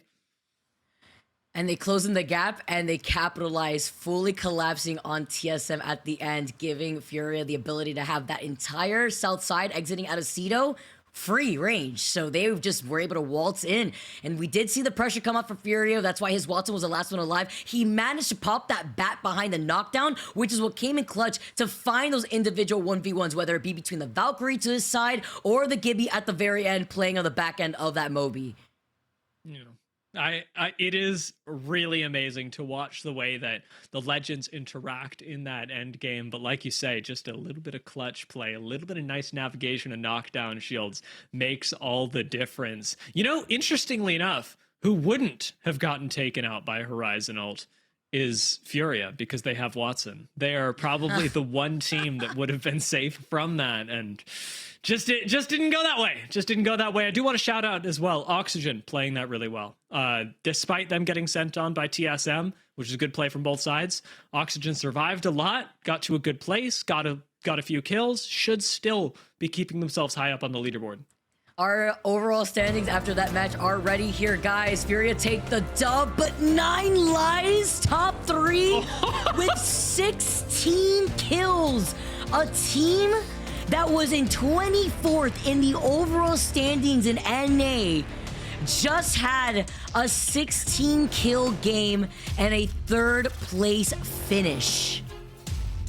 I love you, Laser. I love you, Nasty, and I love you, Awope. These players have been so positive throughout the entire experience of coming into Pro League. And let's not forget, these are teams that made it in through the Pro League qualifiers. And in 9 Lives' case, made it in by points. They are exceptionally talented, but talent is so often not enough to take you through from the Challenger circuit into Pro League. With plays like this, it's clear that they have aged real well throughout the course of Pro League, have learned a lot, and are ready to play at the highest level and dominate it. Now, the rest of the lobby did fall a little bit further behind. That's it. That happens in every game of Apex Legends. Teams like Oblivion, Disguised, LG barely missing out on the top 10, where Evolution, Sentinels, Legacy, and Skirt all ended up in, unfortunately, that 0-point position. Legacy managing to fortunately pick up at least 3 kills before that. And taking a look at our top 3 teams, the results after that game alone, Furia come out on top, 2.7k damage, 9 Lives with 5.2 thousand damage is crazy. Each of these members of this team just went off in that game alone. Dynasty specifically 2k damage, and then Diono, who called out that circle, by the way, while everybody else had it wrong in checkpoint, they were one of the only teams sitting in that northern building over by Cedo Station. Let's take a look at the kills from this last game, or rather from the course of the day. Timmy still on top with Keon and Watson following this up. Gaimin Gladiators actually showing up here as well. And it's interesting to see how we've actually got a lot of teams that show up multiple times. It totally makes sense, but it does mean that these folks are working together. Timmy, Enemy Designful all showing up here, and Keon and Watson, the premier duo of Furia paired alongside Madness. It's so clear that Keon and Watson are always on the same page. It comes from a long, long time of playing Apex Legends together. It also shows you how consistency really reigns over of just putting in a new person on your team and making sure you could grow together to figure out how you could synergize, because Furia, they're doing it now when it matters the most, taking first place now overall after their performance in that previous game, taking 2 dubs in the day so far. Can they take a third is a question, with 33 kills right on top of this guys who have 31 total kills. Crazy to see this so far, Dio. We got to see with one more game left. Can't wait. That's going to be on the other side of this break, guys. You don't want to miss out on the action.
Welcome back, everyone, to match day 8. We are about to pop into the last game of the day, but before we do, I want to take a second to remind you all that the Challenger Circuit is running right alongside the Pro League. In the most recent week of the Challenger Circuit, we want to give a big shout out to our top 3 teams, Beargoat AS, who have secured themselves now a spot in the Pro League qualifier, LC and CCE Ushinix, who came up right behind them. If you want to check out the Challenger Circuit for your chance to compete and rise up like 9 Lives have through the course of this split, you guys can go ahead to battlefy.com/ALGS and sign up to eventually make your own way to Pro League. Although, I'll be honest, Vicky, personally, when I'm watching these games, I'm not sitting here thinking I'm better than anyone. I'm sitting here thinking, wow, I'm sure glad I don't have to play against them, because they are terrifying and they are going to get even scarier in the final match of the day.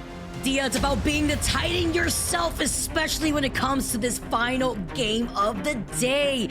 Gotta take in the reins versus these legends right now, because this is where it matters the most, especially for the teams that have this one last shot opportunity to put themselves on board, specifically the teams from Group A, which will not have another match day after today. And as we take a look at all the Cossacks lighting up our screens here, yes, Cossacks everywhere, but it's the fact that these teams are sticking to these legend compositions. Even Legacy with Mizul being on the Catalyst would be interesting here too. I'm not too sure if Skirt are actually committing to the Revenant.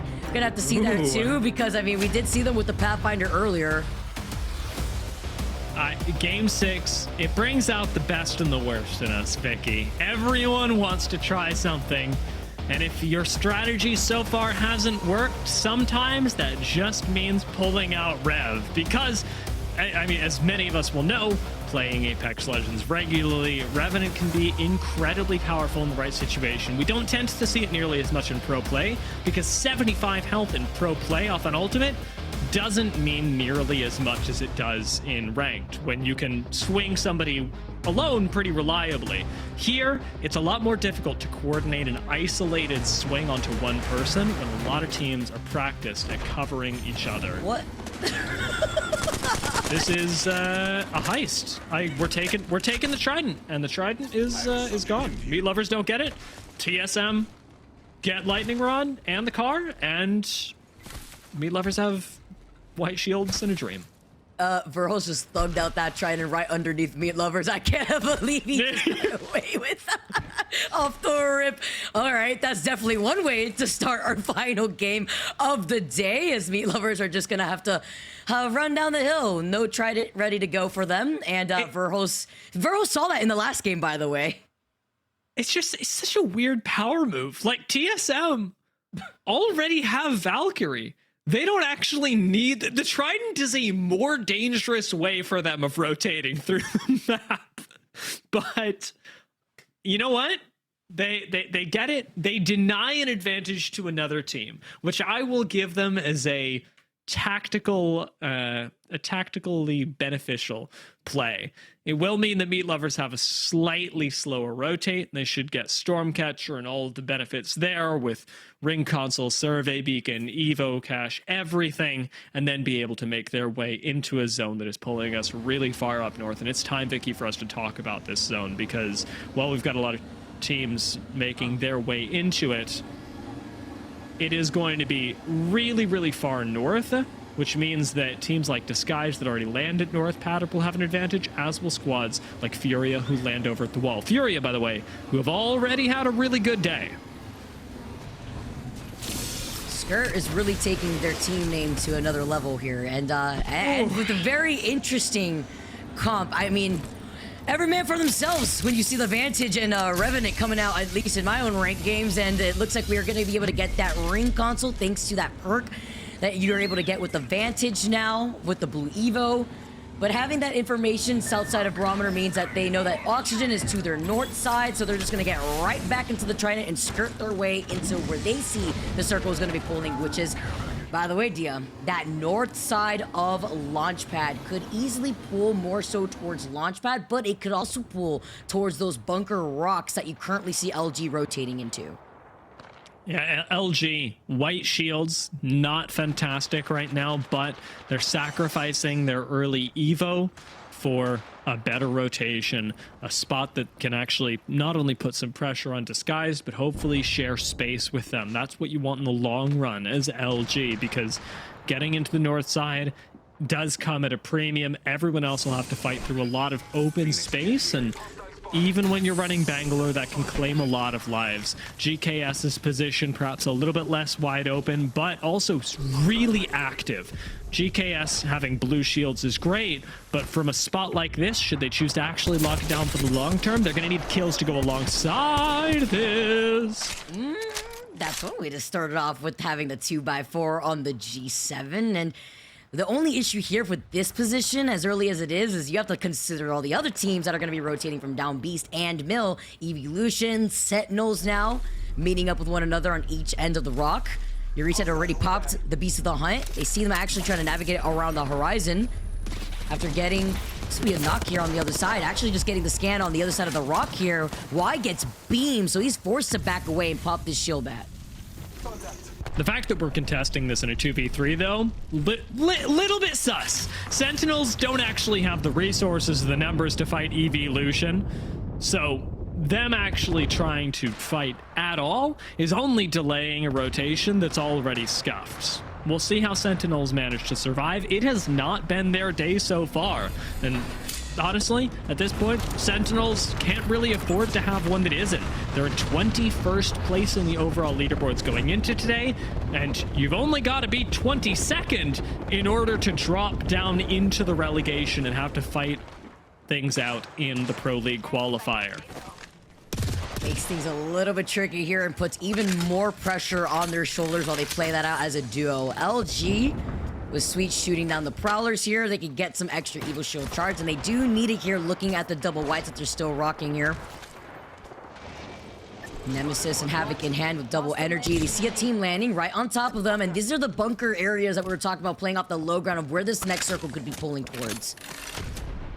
One of those awkward situations where you kind of miss the old Evo system where you could trade off shields. Sweet will be able to have so much more presence on the map than anyone else because he's Bangalore, where Slayer and Funk do just kind of have to bunker down since they don't have the adequate mobility to push out, take a few fights where they can.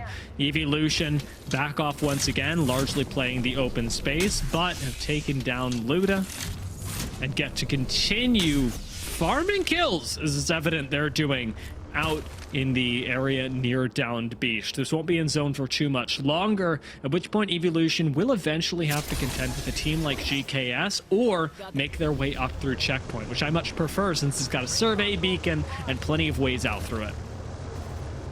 Looks like they may be trying to fully contest GKS with the ring console overhead, and while we do tune into Moist, they're the ones that have the option to go right for the third party behind 9 Lives, who went through the rotation point by Spider Cave up closer to Sentinels, that they have not stopped this fight. The moment they saw Sentinels weak, playing that out as a duo, they want to fully capitalize, and they get the final kill onto RKN. Sentinels, the first team to go out in our final game here.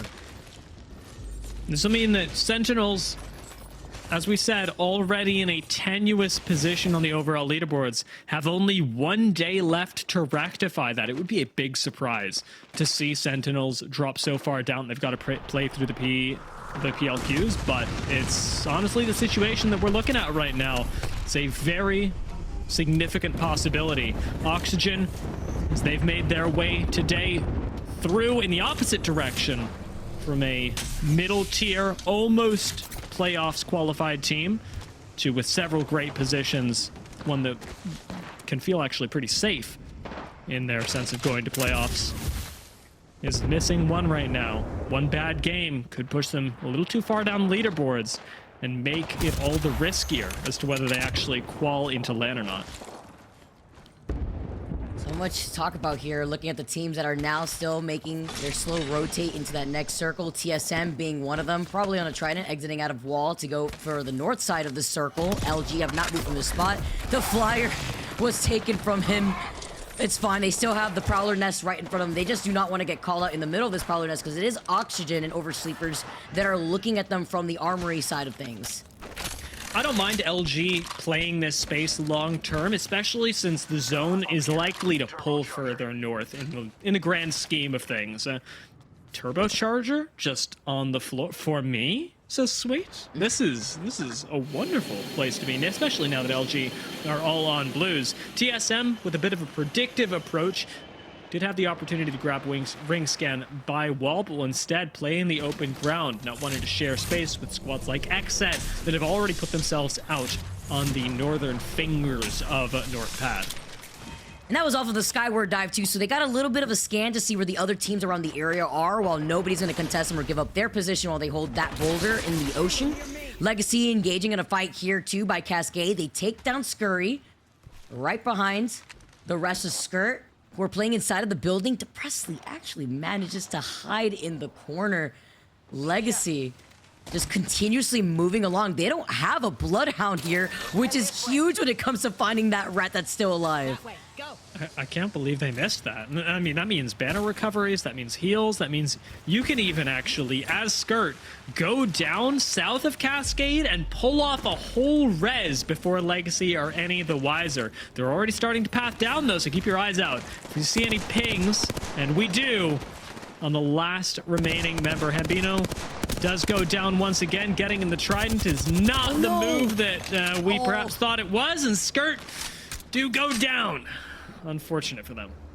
Bumper car is in that choke. It couldn't get through. It was too thick as 9 Lives on the high ground. 18 squads left after saying goodbye to Skirt.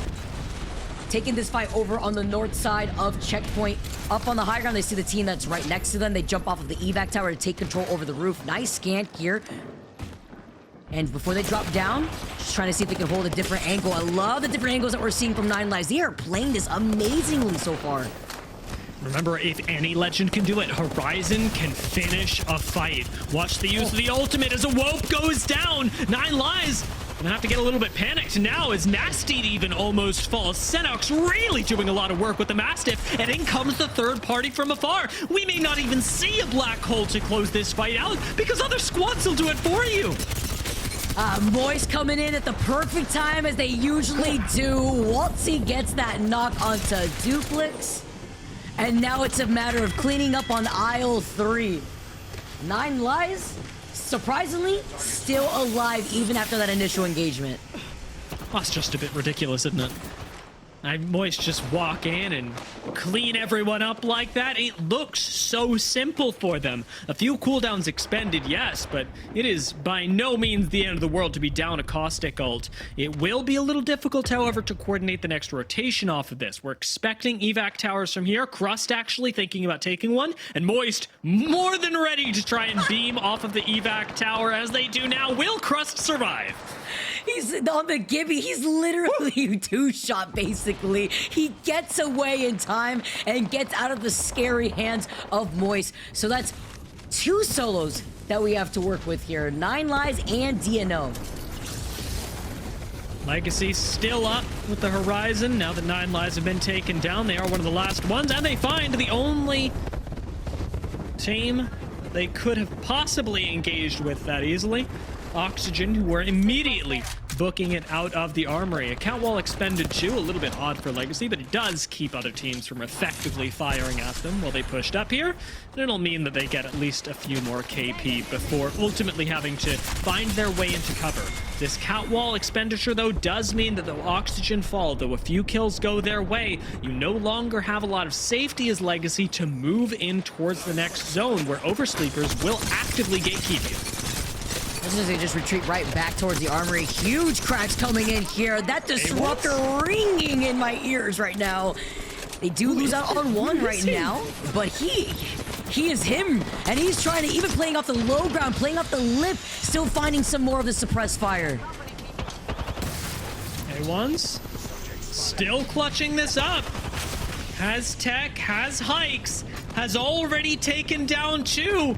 And with Verhulst being forced to run away into the arms of another, we've got nothing left for Verhulst to do. Survival is the only thing. Nice clutch up by A1's. It doesn't even look like he has a bat. He just had to pop a shield cell. He at least popped the med kit, but now the circle's closing in, and the pressure is on, leaving TSM as a solo. Matching that with DNO, who is still alive, by the way. Legacy playing this out as a duo, and the Nox grenade to grief them from below. Moist Esports are overhead, and you can see the way that they're playing this space with confidence. Kraber in MT's hand. We've seen this before, Dia. Maybe no trick shot here. Nice. Finds a knock on Charman. Another one! Gets the crack afterwards. Hasn't actually found the rest of the kills yet, but the fadeaway Kraber shot as well has Moist engaging with 2 different teams. That is not something you see every day, but balancing Legacy and Oversleepers, MT is gonna go for another shot. Wait for it. He's getting into position. Oversleepers are playing right underneath them. They do hear the rat right next to them. Actually taking a look at him. Oh, you think you've escaped from Moist grasp. It is the solo from DNO that falls to Moist eventually. Now with 16 teams left, the jaws of fate are closing in on these squads. I want to take a look at our map when we get a chance, because Furia right now sat in the spot that they prioritized super early on. We'll have to move soon and take a look at who's in the next zone, who's in the best spot. Exit still placed all the way at the far end of the North Padfinger have Godspot. And as a team that need to perform today, they've got to be the focus for this last match. What a way to go out here too. Furia, a game win away, by the way, from securing an extra point, an extra bonus point, which would go so hard here for a team like Furia, who are ramping up. Moist from the skies land right on top of Exit. You talk about having to perform. Exit now being contested by Moist, who are fragging out. TSM finally get called out. The solo that was Verhulst is out of the lobby. MT's still got 2 Kraber shots. If you find a knock on the far end, you can take over XSET's spot. You can become the best positioned team in the lobby, but there's so much more to do as Furia start to move out. Like you said, 1 spot away from securing a bonus point, but they're shot from above. There's nowhere to go. They've got no safety, and it's just Watson left. This isn't a 1v1. There are 11 squads left, and Watson is down with just blue shields. The quickness with the pylons. Oh, and they get called out at the very end. No bonus point here for Furia. They get taken out of the lobby. It's a team playing right underneath them. Look how many squads that are gonna have to exit out of Northpad exactly to exit. GKS take this fight to exit, though here exit managed to come out on top versus Meat Lovers, and GKS looking to restabilize with Chaotic Much. And GKS in much the same position as Oxygen do need every point today to secure their spot, as it is the last time that they will play in the regular season before regional finals. If they put up enough points today, they may not have to worry about how to secure a playoffs position. They could make that so much easier with a good performance in this last game. From up on top, Disguised are the ones with so many options, but so little time to do it. 10 seconds left before this game becomes all about XSET. 7 squads left, less than 3 seconds for the ring to close in.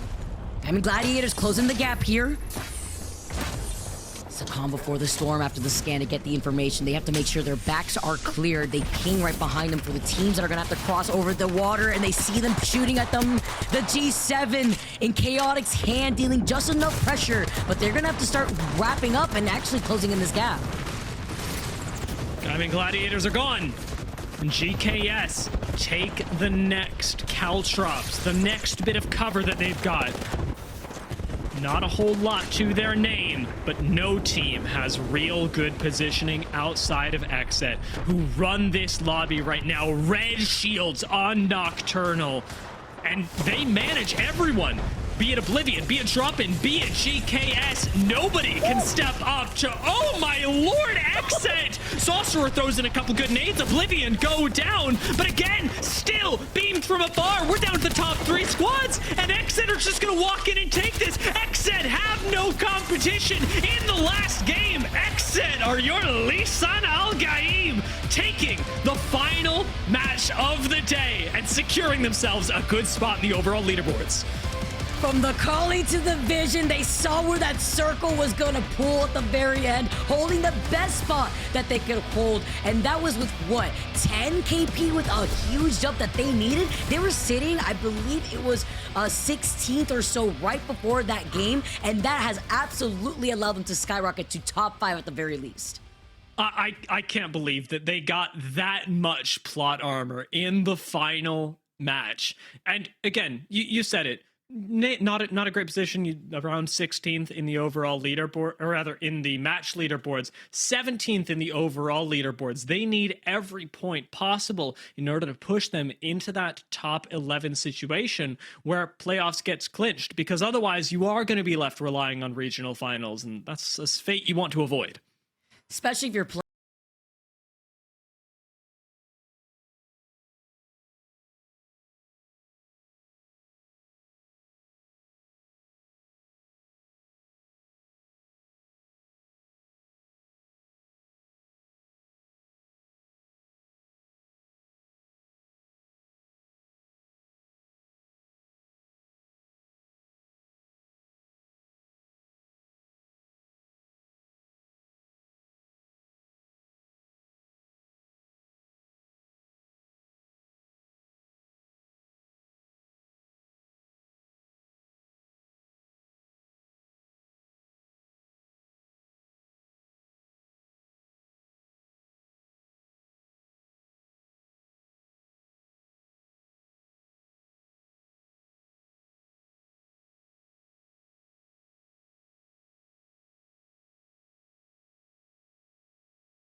dominant team that we saw today, but they, alongside Oxygen, had a lot to lose in today's games, and GKS in match 6 really did pull up and play great macro to eliminate other teams that were in vulnerable positions, and micro in the sense that their 3v3s looked better than they have all split. That and Nine Lives comes to mind too when it comes to that. I want to bring back Rain Day to help us break down the ending of that 6th game. After an insane 6-match day series that we've had so far, Rain Day, some of these teams, even TSM, finalizing themselves probably in that 12th place spot after having some lackluster performances in the last few games.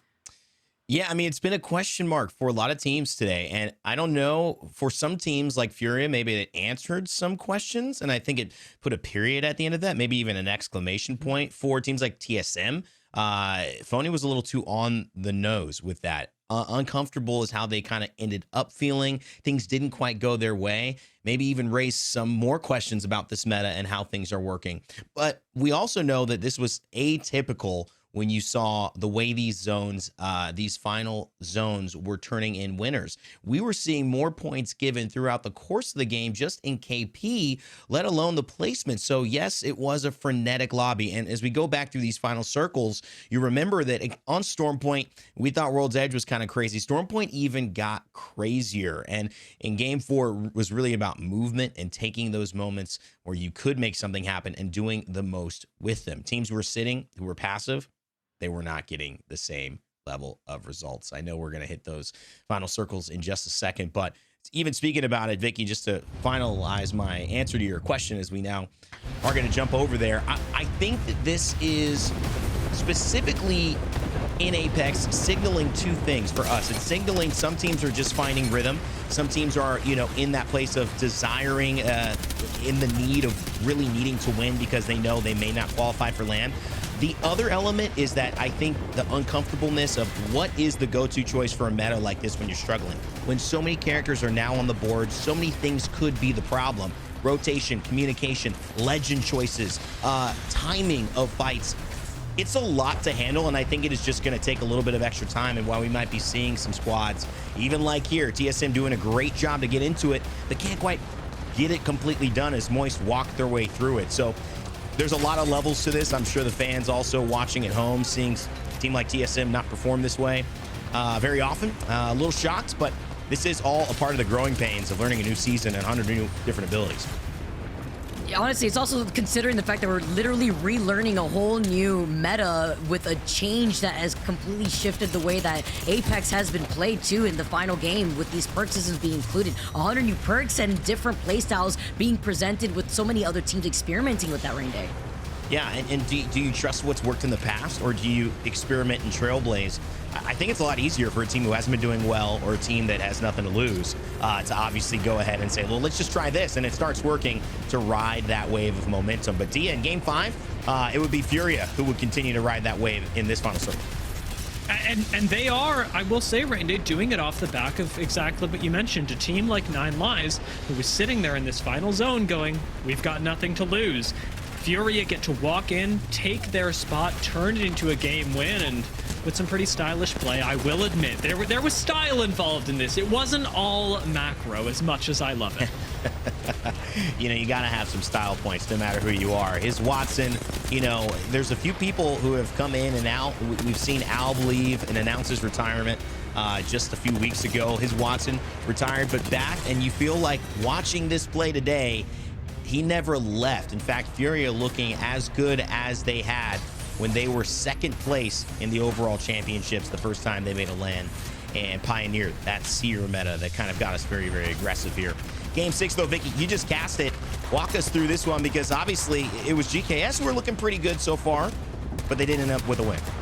Yeah, because it was Exit that had the lead on that positioning from the very beginning, and all the kills came in their direction. No other team was going to cross into open ground and then put themselves in a pinch situation with all the other squads that had to force their way out of the building from inside of this POI, now more so on towards the outside. Look at the Exit setup here. Between the caustic barrels, playing off the lip of the bins, they could get into a head glitch. Even the Trident to cover their backs for the squads that had late rotated earlier before this final circle. They just had free range. GKS got some pretty nice nade damage going on, but it was at the very end Exit that just was able to clean up everything else. this is what we're used to seeing from XSET. It had taken a long time, but I just gotta say, XSET, even though they were slow, it doesn't mean that they didn't do enough, because in that fight, they went all the way from 10th to 5th. It is just 6 points that separates the 10th place team to the 5th place team. So with that final kill of 3 points and that, those 3 kills and that 3 placement points, they jumped up from 35 to 41. Dia, that is incredible. And of course, it's also Furia and Disguise, who started the day in the lead and ended it. So huge for XSET, and I've been talking about them all day, so I'm going to do it again. I'm sorry, Rain Day, but GKS picking up 4th place. This is massive for them. GKS aren't a team that has another opportunity to play, and so having high placements as we approach the end of their run, they're currently sat in 9th. After today, they should jump up a little further, giving them some wiggle room to ultimately make it into the playoffs. And I will call out GKS again as being one of those teams that made it up from the Pro League qualifiers at the start of the split. Really massive movements coming in, especially from Furia having won the day, 25 points added. And here's where you start to get a little questionable. We were talking about and looking at TSM in the position of 5th, which is great, but they've got 6 matches played already. Dark Zero, Moist, Complexity, who are also in there. Furia, SSG Disguise have another match to play. So I don't know. This is looking, I wouldn't be too excited if I was in that position. I'd be a little wary, but of course, that regional final, when you start to get the teams that will be in it, whoever's in that top 20 will have a chance not only to earn some continual points, but also to maybe, if they win it all, guarantee a spot at LAN, Vicky. Yeah, that's why I was looking at teams like Sentinel, sweating a little bit if they're in that 21st spot here, and now looking on the other side. Even these teams, Optic Gaming, I know all eyes are on Optic to perform for that final match day because they really need it. We know the potential on this team is great, but they haven't really been able to figure out where the consistency is. XSET just started picking things up, but is it too little too late is really the story here. But at least they're in 13th right now overall before we go onto our 3rd page to see the squads that are struggling, that are on that cusp. Sentinels being one of those teams that I just mentioned right now, FaZe being another one. Teams like Evolution that they show up sometimes, but then unfortunately they end up failing throughout the beginning part of this first split. It's a rough spot to be in when you're in the bottom 10, as we're seeing so many right now. I think fortunately, especially when we come to the bottom 8, those that will have to fight things out through the Pro League qualifier in just a little while, a lot of those are not in Group A, so you've still got a chance to make your way out. Of course, teams like Sentinels are going to be the ones in the toughest positions. There's a lot of pressure on Sentinels next day and making it out of relegation in the same way as teams like Legacy and XSET have a lot of pressure on their next day to push themselves that further bit into the playoffs. So you're saying there's a chance. All right, we're going to take it. We're throwing movie quotes around today, so I had to add mine. But I got to say, this has been a great day, not just for someone who has shown up in the meta whenever he has and changed Apex Legends esports, but also for someone who has left and come back and had a resurgence, not just in terms of content and popularity, but in true performance. What has made him such an electrifying star in our league? And of course, our MVP for today, who I'm talking about, is none other than his Watson. Showed up, in my opinion, in one of the more interesting ways. A pro and a content creator, streaming ranked and grinding for the #1 spot.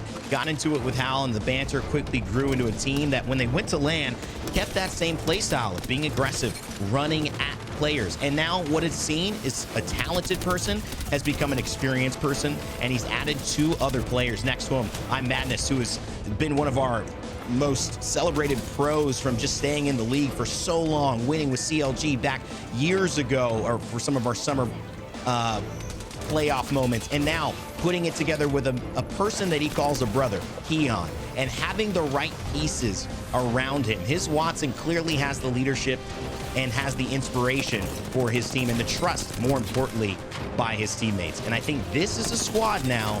Not only do they have the ability to pop off, but they can play smarter and they're more consistent. That is why, in my opinion, Furia and his Watson is our MVP for today. And you just look at the damage dealt: 13 kills, 14 assists, 5k damage, an hour and 48 survival. I'm just kidding. I don't I can't believe it. It was supposed to be an hour and 47, an hour and 48. This is crazy. But all jokes aside, I really, really love what we've been seeing him do. And I think the story has always been interesting with his Wattson, and it leads us to better and better conversations about what does it really mean to succeed in the ALGS. Sometimes things happen in a flash, and they take hold, they catch fire.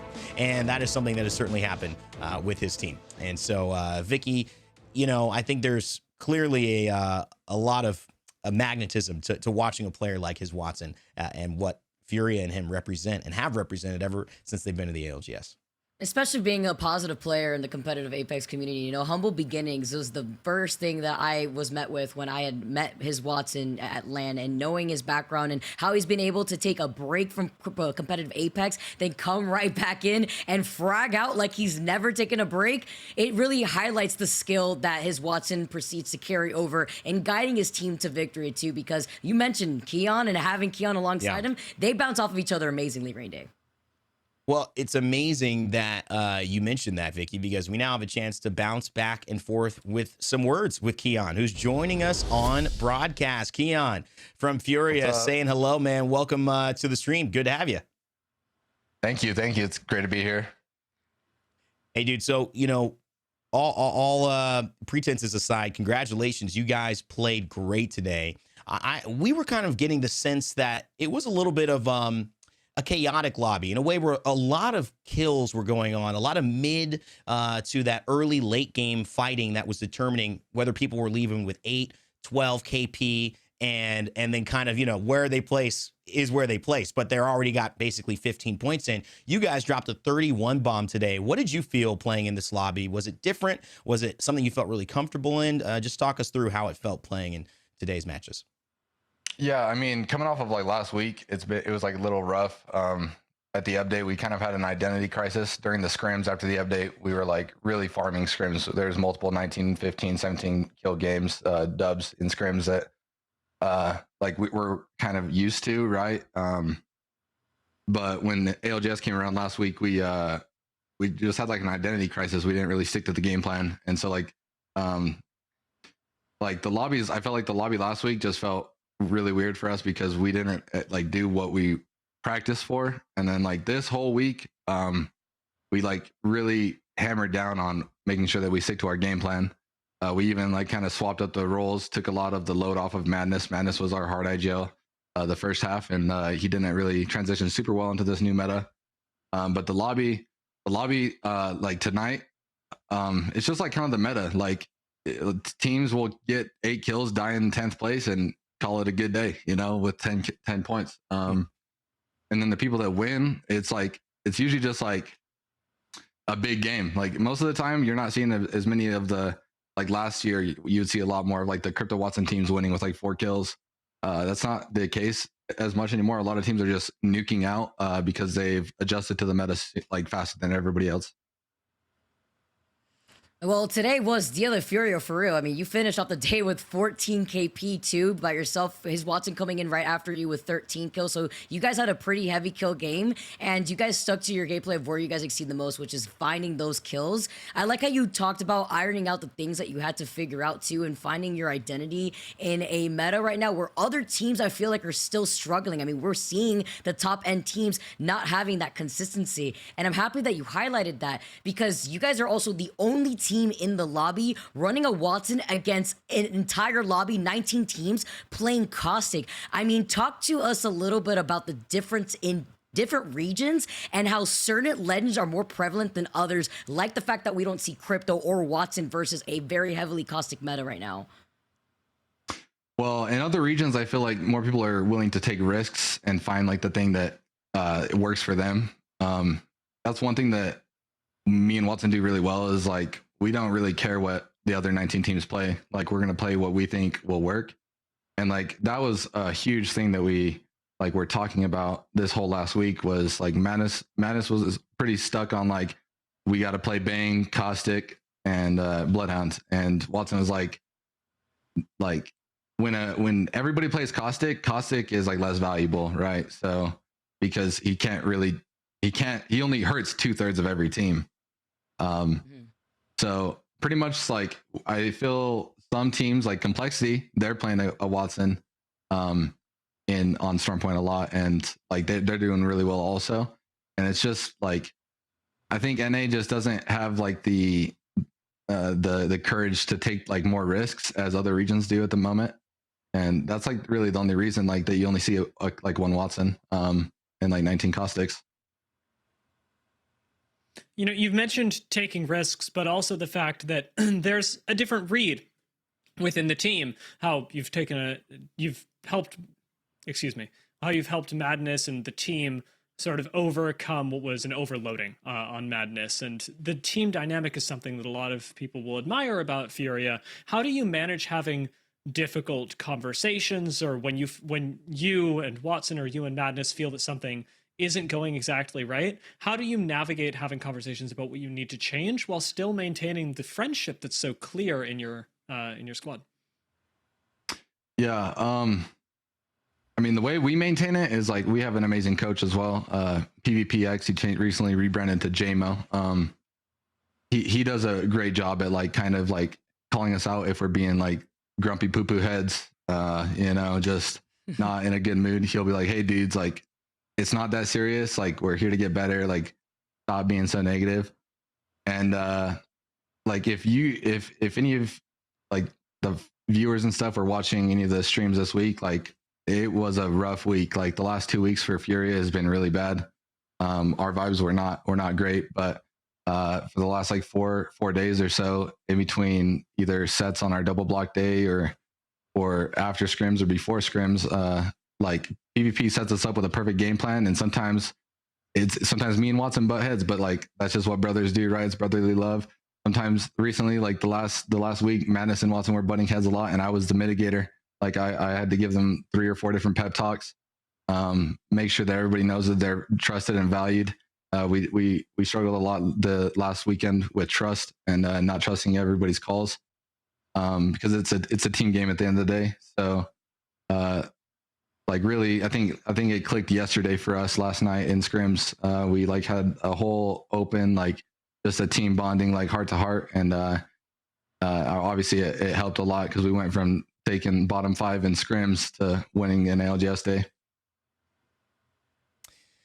Listen, I'm not gonna say this is a bad thing, but if you want to be in charge of media training for all of the pros when we get to land, because I think you answered those questions more in depth than we could have ever hoped for. You answered better than me. You might need to be up here, Keon, man. But congrats on all the play. Jokes aside, congrats on all the play today. You guys killed it, and it was a close one between you and Disguise, but you put out the W. And good luck for the rest of the season. Obviously, regional finals, and hopefully land.